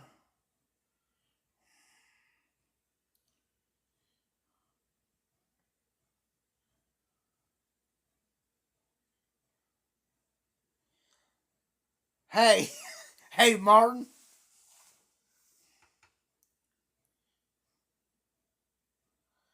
Hold on, Martin. I'll tell you here in a minute. Just let me refill the skull, man. But I'll tell you something here in a minute. Hold on. Dag, Phil. Half a gallon of vodka.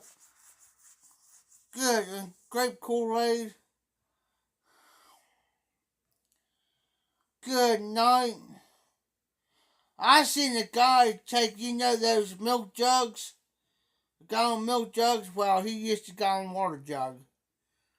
I seen a dude sit there one night, drink a gallon of pure moonshine. One night. Straight. Like he drank like water. There's no way. But Martin, I was with Scott here the other day. I told Scott, watch this. So what you gonna do? I said, watch. Rolled down my window. Seen this dude standing there. I said, what you gonna do? I said, I'm going to wait till the light turns green. Watch. Light turns green. I looked out and I said, hey. Hey, you. Yes, you. He looked up and I said, yeah, you. You know what? You got pretty lips. Rolled up my window. Went on down a little bit further, seen this chick. And I knew she was way over. I knew she was over 30. Anyway, I kind of know her. Anyway, I don't, but I knew she was over 30. Rolled down the window. I said, hey, you want to know something? You got pretty lips.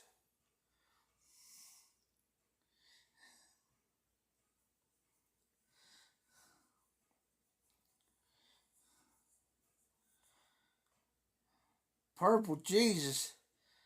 Martin, how much you had to drink?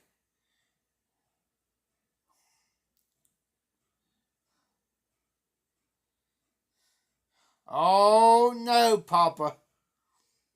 That's like insulting the bacon. Cannot insult the bacon with chocolate. No. Don't even sound good.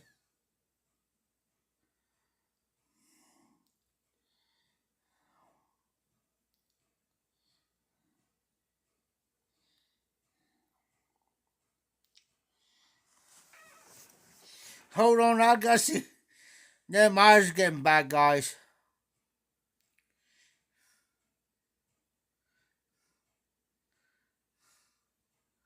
Hey, Phil. Phil, I just might change that.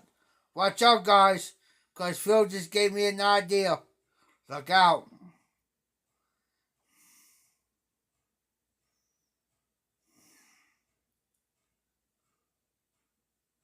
Yeah, he did. And Martin, watch. Hold on. Let me write that down. Yes, I got my tablet. I'm going to write that down. And yes, I'm going to put it on the cover so I can remember it.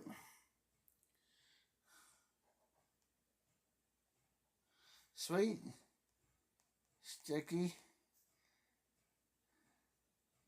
Well, that's damn good cock sucking.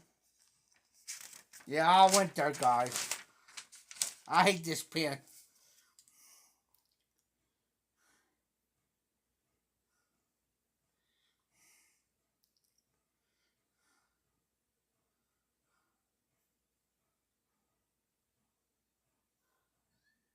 Hold on, guys.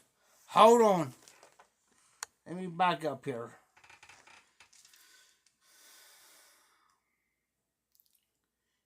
Hold it on.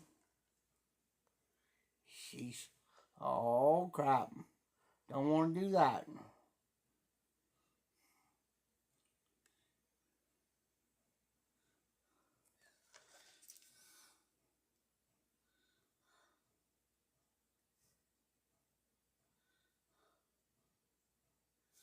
And yes, right there it is, guys. And yes, I will change it. Watch me. I ain't scared.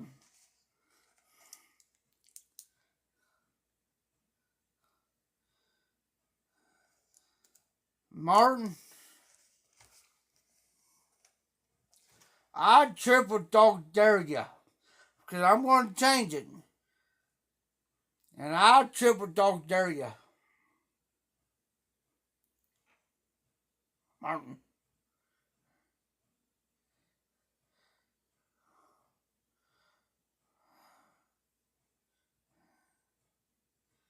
Hey, Martin. Martin. Martin.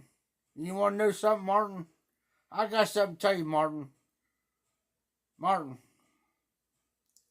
You know what? I'm going to tell you here in a minute. You ready for it?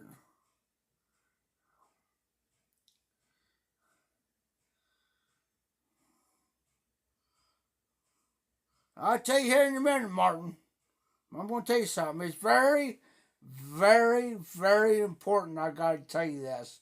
This is a PSA, public service announcement.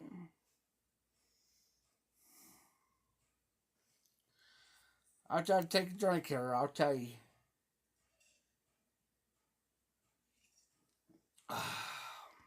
And after I take a shot. Martin, you got me started. And by the way, Martin, you got pretty lips. Just how to do it, Martin. It's a joke. Just a joke.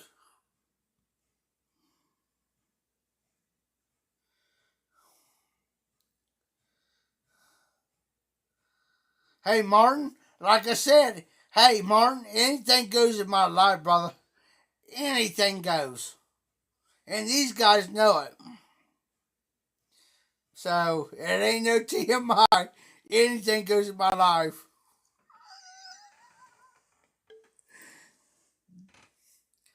You think I'm bad? Good thing RD is not in this live because he'll be on it. I's country. I's country about RD. And I formed one country way ahead of time. For real. Alright, Martin.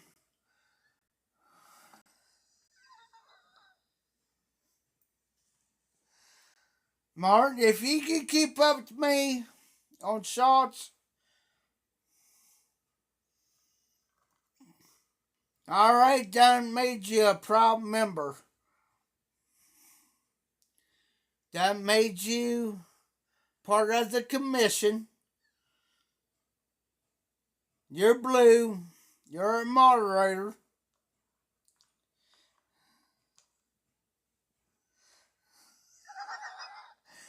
Martin, since you've been life so hard and doing that, hey, that makes my night, brother. That makes my night. When somebody laughs like that, that makes my night. For real. And it does. You guys make my night.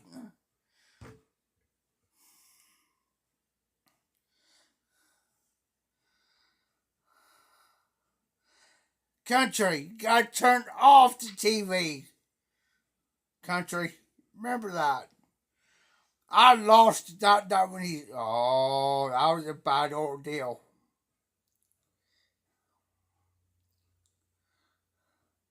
Hey, Martin. Hey, Martin. If I can find a way to do it and figure out how to do it, Martin, I'll do it. I'll do it. If I know how to do it and how to get it, yes, sir. Hey, Martin. That's a triple shot. That's no double. That's a triple. So remember, I done see I took one triple in there, three here. This makes the fourth one. Martin. Oh yeah.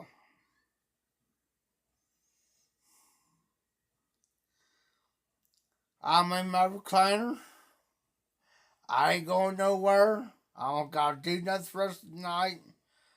I can sleep till noon. I'll be good.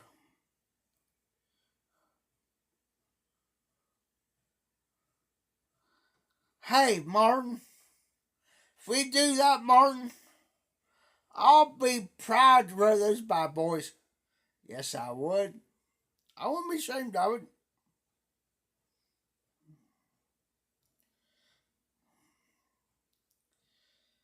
Nah, I'll give everybody nightmares.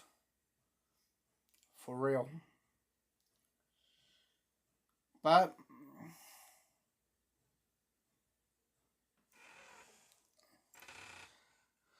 I'm just waiting on you, Martin.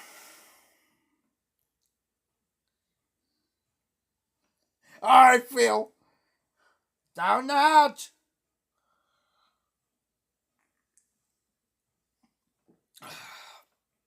Beat you, Martin.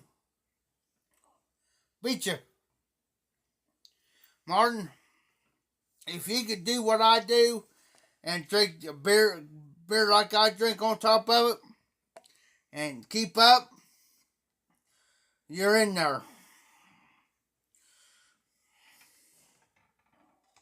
And Martin, I'm going to throw this in there. Watch this.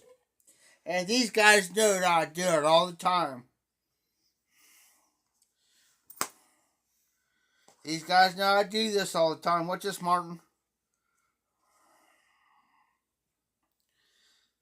Chew.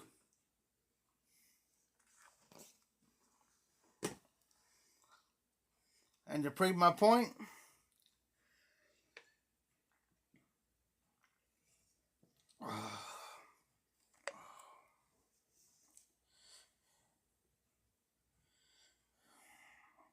shh, Martin. Don't tell nobody, Martin. Shh. Shh.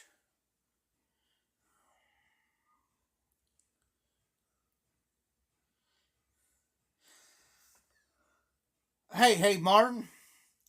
The only way that you can put that on the thong, if you get what you call it starts with a T stamp. T stamp. I can't say it on here, so I know I'll probably get in trouble for it, but it starts with a T stamp.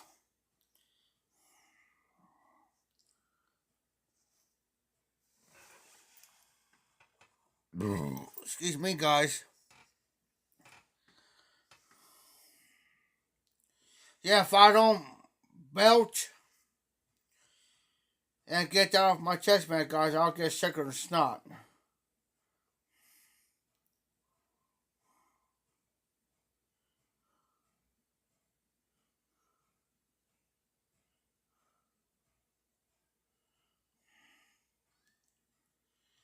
Hey, Martin.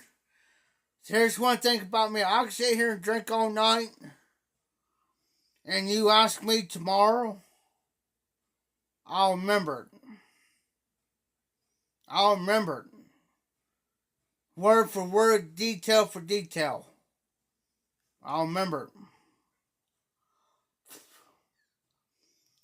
Hey, Martin, do you got my email address?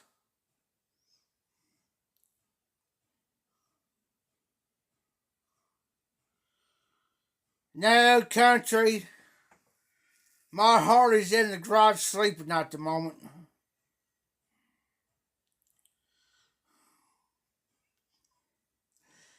He's put up sleeping right now. Shh, country.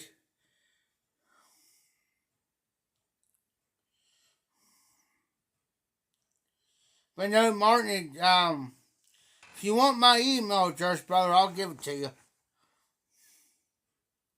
But you probably won't remember it. No, Martin.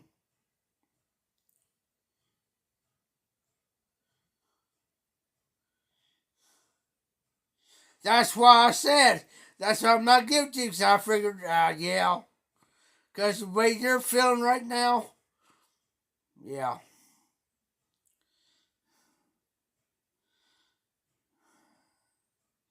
But I gotta give you. There you go, Phil.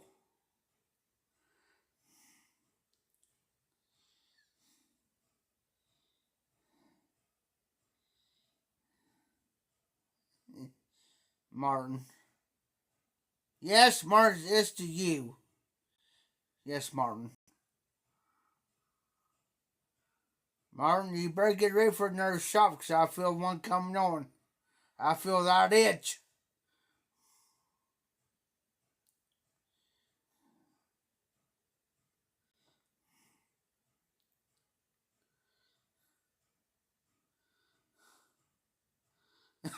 Phil.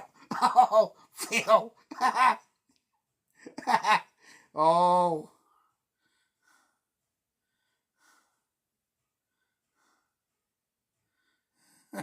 Phil.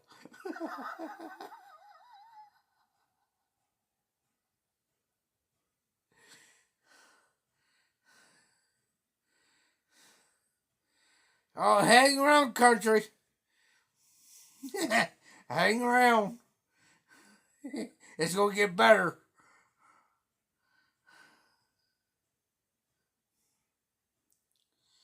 But I'm going for the start for him in the morning. Hey, I got one of them calls here today, Phil. Not Phil, but Martin. Somebody, I got one of them calling about my extended car warranty here the other day. No, I drive a daggone Mar. What do you expect? I got a bicycle. Gonna call about that too? Come on. What do you expect out of a man?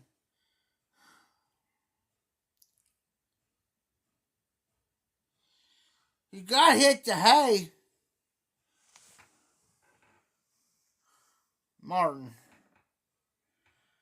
Don't tell me you're gonna back out on me, are you, Martin? You see this grin, don't you? Martin, I understand, brother. I understand. I'm just picking on you. Because I understand now, all jokes aside, I understand, a lot of you guys work, got jobs, and you got a family. And I understand that. It's just don't, that's the way I look at it. Just don't try to keep up with me, or don't drink to the point where you're going to wake up with a hangover and get sick, hangovers and stuff like that. I don't want to see anybody go through that because I know how it feels. I've been there. I've been there, guys. Phil's calling out ice shots. Alright, Phil. But I understand, Martin. I like to joke around and stuff like that, Martin. It's just,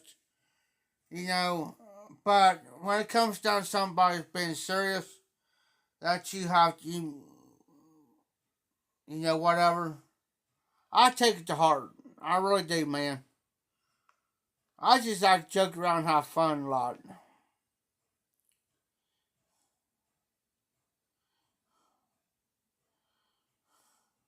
Yeah, Martin. Hold the on there, Martin. Hold the on. Hey, you better listen to Phil. Don't wake up tomorrow morning and look in the mirror and you think you're me. Hold you on, Martin. Let me put my bottle up. Sheesh. Sheesh, Martin. I'm gonna have to teach you patience. Patience, grasshopper. Patience, grasshopper.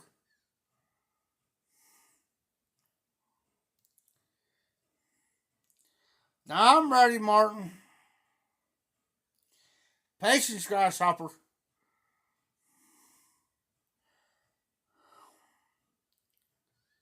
All right, Martin. We're on it, brother.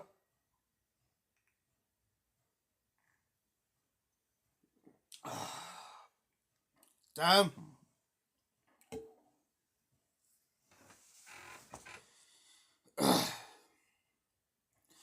And Martin,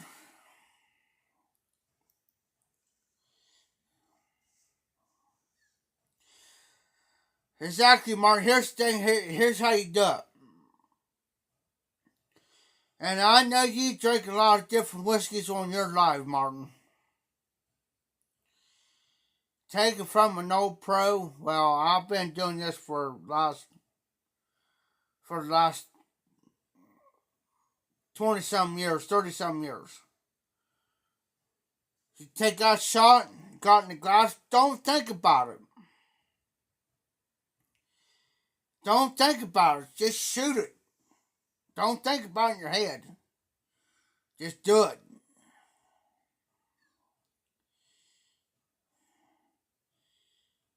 If you and Derek now I've seen Derek shoot it, and it just like I'm thinking, I'm sitting here watching you guys shoot, and I see Derek take a shot, and he shoots it, and it's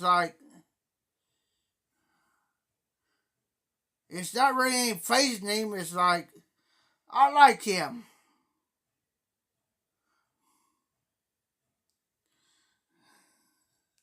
Come here, Derek. Come over to my house.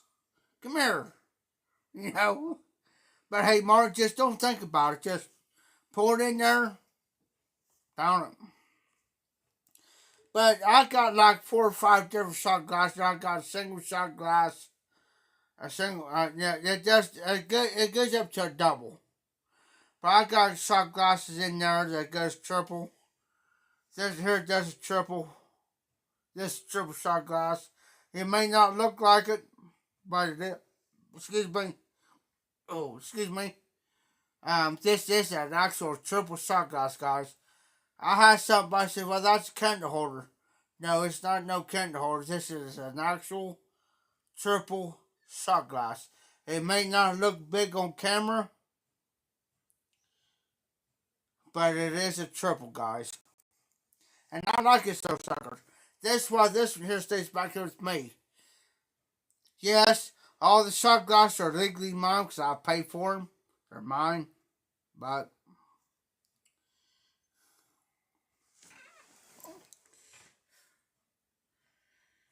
yes, Martin, I have. Funny as heck, but yes, I've done it. Hey Martin, you really want to see somebody do that and it's funny? Give Tim about 4 or 5 beers. No, I take up. I give about 5 or 6 beers at him, and have Tim do it. It's funny as heck. I'm telling you. Here the other night, man, he was at the bar. He calls me at 1 o'clock in the morning. 1 o'clock in the morning. You ought to heard him. It was funny. I wish I could record it. It was funny. And then he come here that night, like next night, and I said, hey, Tim, I said, listen to this stuff. I said, you remember calling me? No, I didn't. I said, the heck you didn't. I said, listen. He'll listen. He says, oh, crap. And I'm putting it politely. Oh, crap. You know.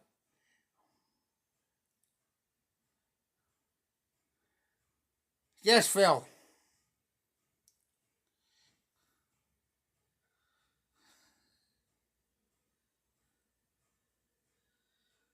Exactly, Phil. If Martin and their dog guy GG, his head is on a cable. Yeah, Phil, I agree with you.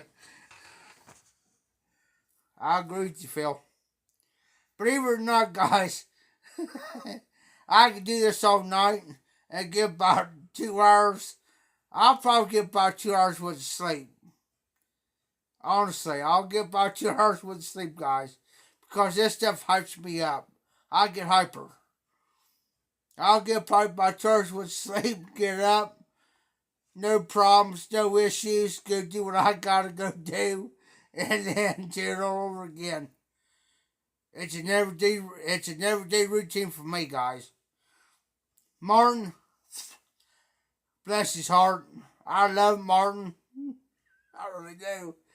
But I just don't want him to get to that point to where, honestly, guys, I just don't want to see Martin get to that point to where he wakes up tomorrow morning and God, Lord forbid, have a hangover and try to go to work and have a hangover. It's like, what in the world did I do?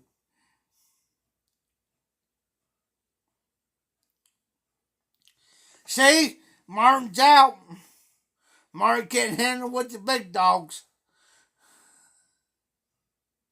Martin, hold on, Phil. Wait a minute, Phil. Don't say nothing.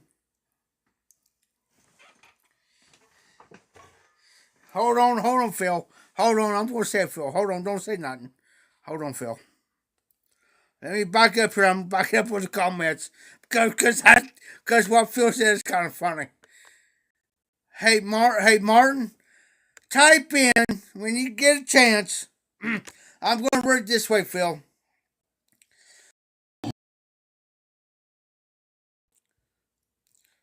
Okay, Phil. When you get a chance, go to Google. Type in dog gaggle hug guy GG.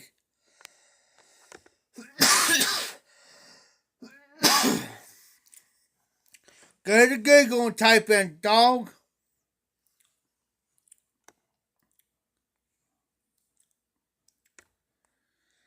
I'm serious, Martin. Hold on.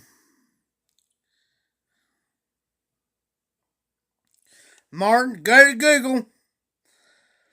Type in dog gaggle hug guy GG.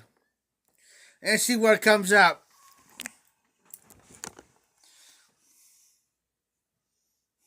Do it. Do it now, Martin. So I just want to see what comes up. Well, thank you, Martin. Appreciate that. Bless you.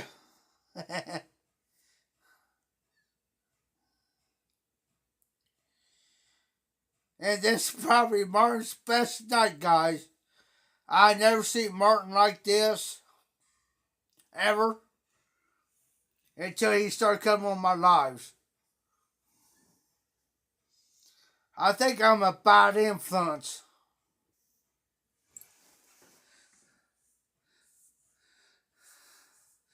Country, shh, shh. I don't know, but that's what started to worry me.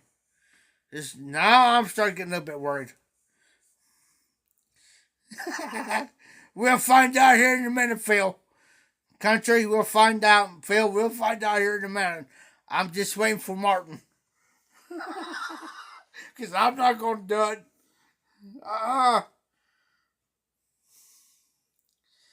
And Phil, I will reword it to where I'll say it.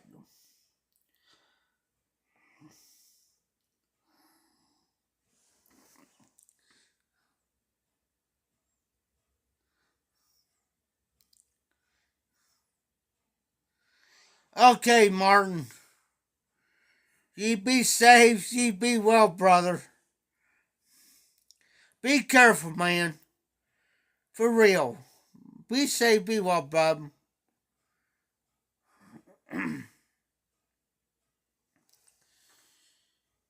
Because I care about you, bub. I mean, I really do, brother.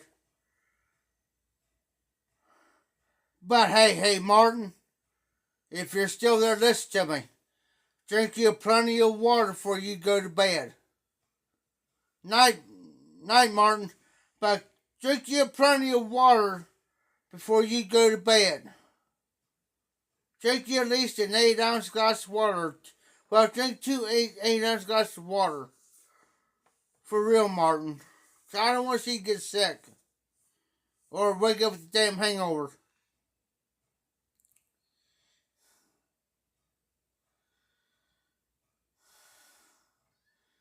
I just don't want his wife to be yelling at him. Shh. I don't want his wife to be getting on. Oh, I've got about his wife. Oh.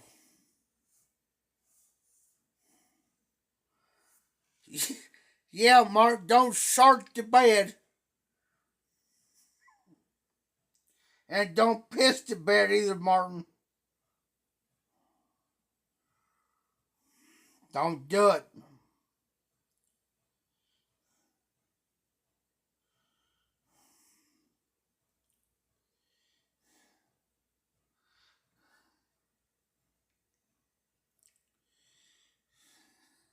I still got this beer, 2 beers to go, guys.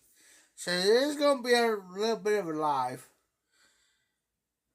But the only thing I care about you guys having a good time, having fun, laughing, having fun, joking around. That makes my night, guys. Honestly, it really does.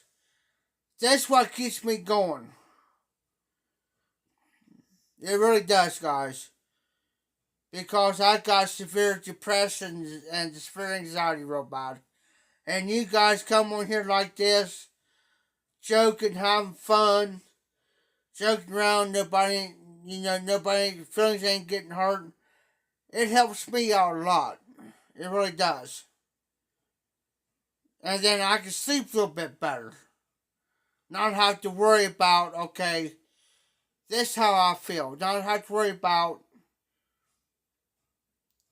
make somebody mad or offending somebody or oh yeah, Phil. You can't handle it. That's what I try to tell people, Phil. It's like, don't try to keep up with me. Don't. I've been doing this over for 20, 30 years. Don't do it. Please. Drink at your own pace. Do not try to keep up with another person. Please. If you drink, I don't care if you drink beer or whiskey. Only thing I ask is, don't try to keep up with me or don't try to keep up with the other person. You do it at your own pace. If somebody comes to you and tries to force it on you, that's the time for you to walk away from that party. Walk away from them. Because I'll give you a prime example, we had a party in here, she's female. She forced so much alcohol and whiskey on Tim in here. He was so out of it one night. This happened about 3 or 4 weeks ago. She had him so out of it that he didn't remember he didn't remember anything. I did. And she was sitting back laughing about it because she thought, okay, y'all got them guys fooled. Well, honey, you don't got this old boy fooled because I'm telling you, I'm used to it. Honey, I could drink you underneath the table any day of the week and then some. So when Tim came in here the next day, I told Tim everything that happened. Was I drunk? Yes, I was drunk. I couldn't walk straight. Could not walk straight in here. But when Tim come in here, I told him everything that happened. Everything. When he come the next day, I told him everything of what happened. And he says, oh my God. He says, really? I said, yeah. Tamika, and not his old lady. I said, Tamika, am I telling the truth? She looked at him and said, yes, Jeff's telling you the truth. He looked at me. He don't even remember. He says, Jeff, was you drunk? I said, yeah, I was drunk. But she was doing that on purpose, Tim. You never forced anything. Just like, okay, here's a prime example, guys. I asked Tim tonight. I said, Tim, do you want a shot of Fireball? He says, no. I left it alone. Left it alone. It's just like you guys. If I offer you guys, say, hey, you want a shot? Fireball or Jack, you tell me no. Okay, I'm going to leave it alone.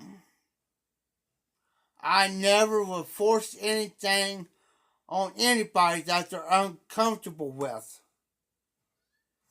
That's why Tim likes to drink with me.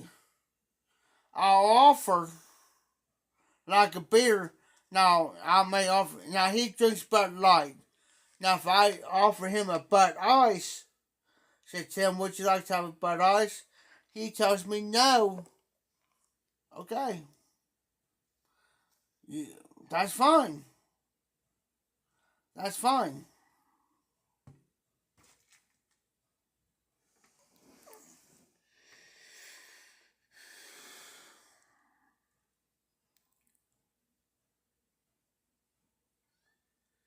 DDT, come here.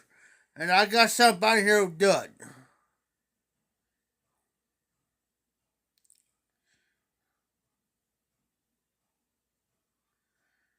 Oh, Phil. I mixed mine. I tried. Hey, I did the same thing you did, Phil. One time, I had like that one bottle I see you guys here the other night. It's it's the next big bottle. It's the bottle to the next big one. Because the big bottle is the fifth. Well, it's the bottle down. I tried that one time, Phil, and oh my God. Oh, I thought I was going, oh my God. Woke up next morning, it's like, oh, I couldn't think straight, couldn't see straight. I had a pounding headache and a freaking hangover. It's like, and I was in the bathroom puking my guts up. I was like, oh my God. But now I'll mix mine. I'll use Pepsi. I can't do Coke. Like Coca-Cola, I can't do Coca-Cola, guys, because it gives me real bad heartburn. And makes and it inflares my acid reflux real bad. I got acid reflux real bad, and I get heart and if I drink Coke, it flares it up. Plus, I get heartburn real bad, and then plus it makes my mouth real dry. It's like I want to drink more. That's why, guys, I got this cup here. See this cup here? I use it for water. I'll drink 2 glasses before I go to bed. Now I'll drink 2 of these. This is the McDonald's large cup. I'll drink 2 cups of water of this before I go to bed, guys. Then when I get up, I'll drink 2 glasses when I go to bed. When I get up, I'll drink 2 glasses of water. Automatically, especially if I do heavy drinking. Heavy drinking, like I am tonight, I'll do that. But I'll mix mine with Pepsi now, Phil. And now, if I mix Jack Daniels with Pepsi, I'll put a triple shot. I'll put a triple shot in this glass here, and fill the rest of it with Pepsi. No problems. I'm good. I'm fine. I just can't do it straight. Now the fireball I can do straight. I'm good. I'm good.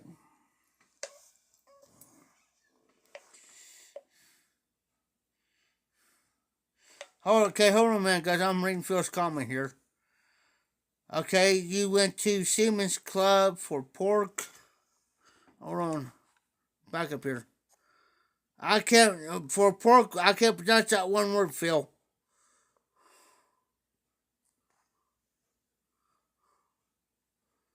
Oh, wow, Phil. Bouncing off tables.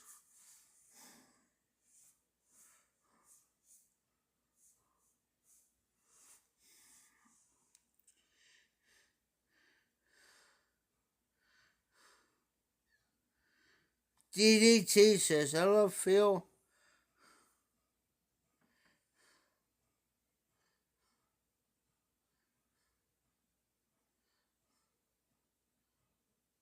Oh, wow, Dan. That's why, Phil, I'm like you, never again. So anything I get like Jack or Crown Royal, the Red Crown Royal, I mix out most of my whiskeys that I get like Jack or anything like that. I mix with like pop, like Pepsi or maybe a Dr Pepper. Now I can drink Dr Pepper or Sprite all day long. I just can't do Coca Cola. Being a pop, I'll mix it.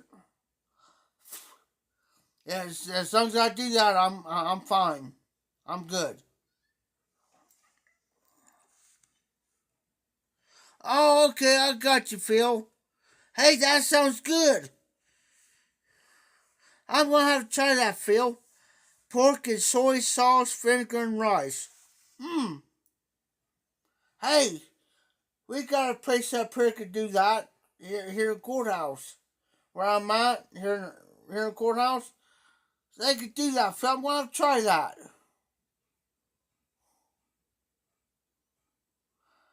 That's one thing I cannot do is vodka. Uh-uh. You better keep it. Tim did that to me one night in here. And he told me it was something else than freaking vodka. And I told him specifically I cannot do vodka. And the reason why I cannot do vodka straight, because I get too freaking, for number one, I get sick. I get physically sick. And number two, I get, I get mean. I get mean on vodka. And I don't want, that's why I told Tim. I said, Tim, I told you. And I seen it because his boy Justin slided to me. I happened to see the bottle after I took the shot. I seen the bottle, what he poured. I said, Tim, I said, you know what's going to happen, right? He says, what? I said, Justin just got done pouring me a shot of vodka. You know what's going to happen, right? He went off on his boy. He says, why in the H did you do that? He says, Justin, that's not funny. Because Justin, as Jake, he's over laughing about it. He says, Justin, that's not funny. Because there's two things going to happen. He says, there's two things going to happen to him. He says, number one, he's going to get sick. And number two, he's going to get meaner than a rattlesnake. And that's what come out of Tim's mouth. He's going to get meaner than a rattlesnake. So what Tim did was he says, here, Jeff, he says, the gas station at the time, they didn't close till 11 o'clock. It was about 9:30, 10 here. He says, Tamika, take Jeff down there and get his 3-pack quick. Get him a 3-pack and give me a couple beers. And he says, Jeff, go down there with her. I went down, got my 3-pack and come back up. And he says, Jeff, sit there drinking beer. He says, drink a beer. I sat there and drank a beer. I was fine. Then he gave me a shot of Fireball. I was fine. Because he knew. Because Tim knew what was going to happen. Tim knew if I was sat there long enough without drinking anything else, he knew what was going to happen. And then later on, probably about 20 minutes later, he told his boy Justin, he says, you're lucky. He says, you're lucky. He says, do not give up. Do not give him no vodka. Don't.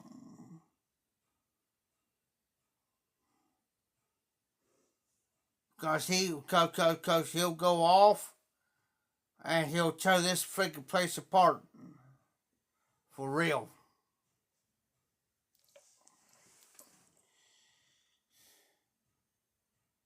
Oh, okay, Phil. I like the brown rice better than I do the white rice. I do. But everybody's different.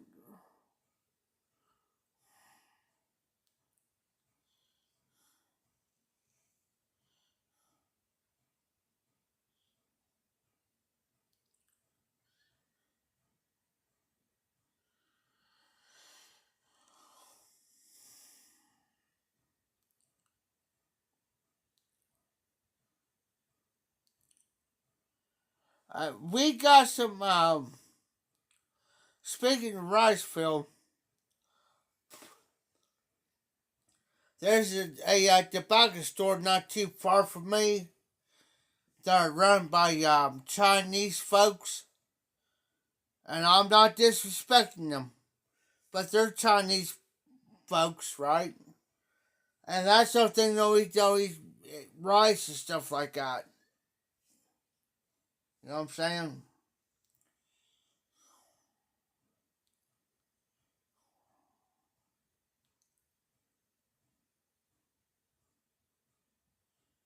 I never heard of that before, Phil. Jasmine on the age,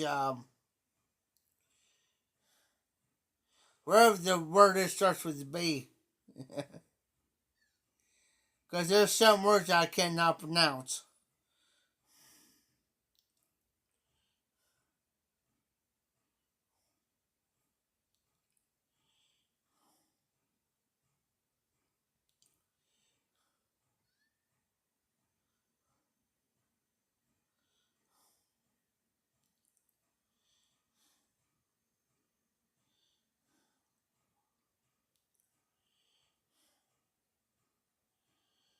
Yeah, I mean, I like rice and pork and stuff like that. Oh, okay, I got you, Phil.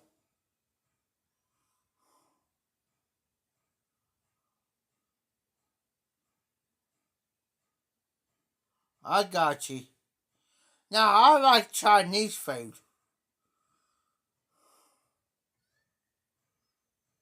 I can eat Chinese food all day.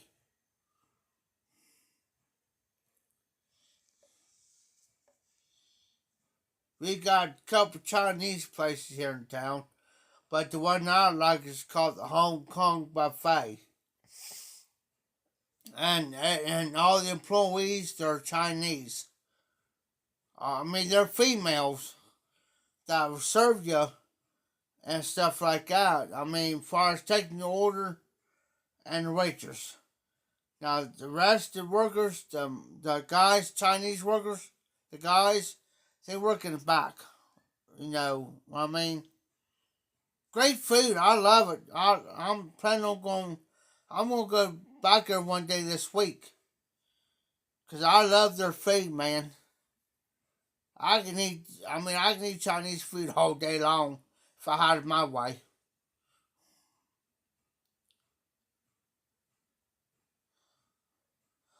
All right, there, country. Appreciate you coming in. Um, I may be getting off here in a couple minutes, anyways.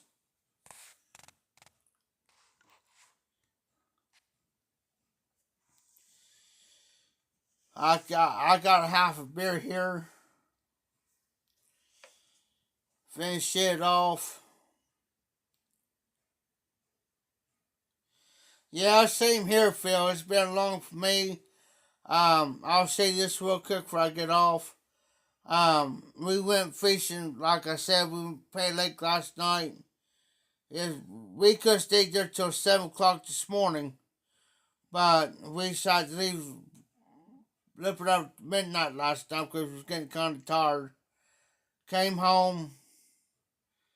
I got a couple hours with sleep because I had to be up by 10 o'clock. Went fishing again all day. Plus, come back here, help Tim in there. It's been a long day for me too, guys. And I appreciate you guys for coming in. Having fun. I appreciate you guys. I'm going to go ahead and get off. I'm going to watch a little bit of TV, finish this beer off, shut the main light off. I got no night light. It's a lamp, but I sure like a night light where I can see where I'm going. So, thanks guys for coming in. Thanks for the laugh. Thanks for the good time. I appreciate it. So, be safe, be well. Good night, guys. Thanks for coming in.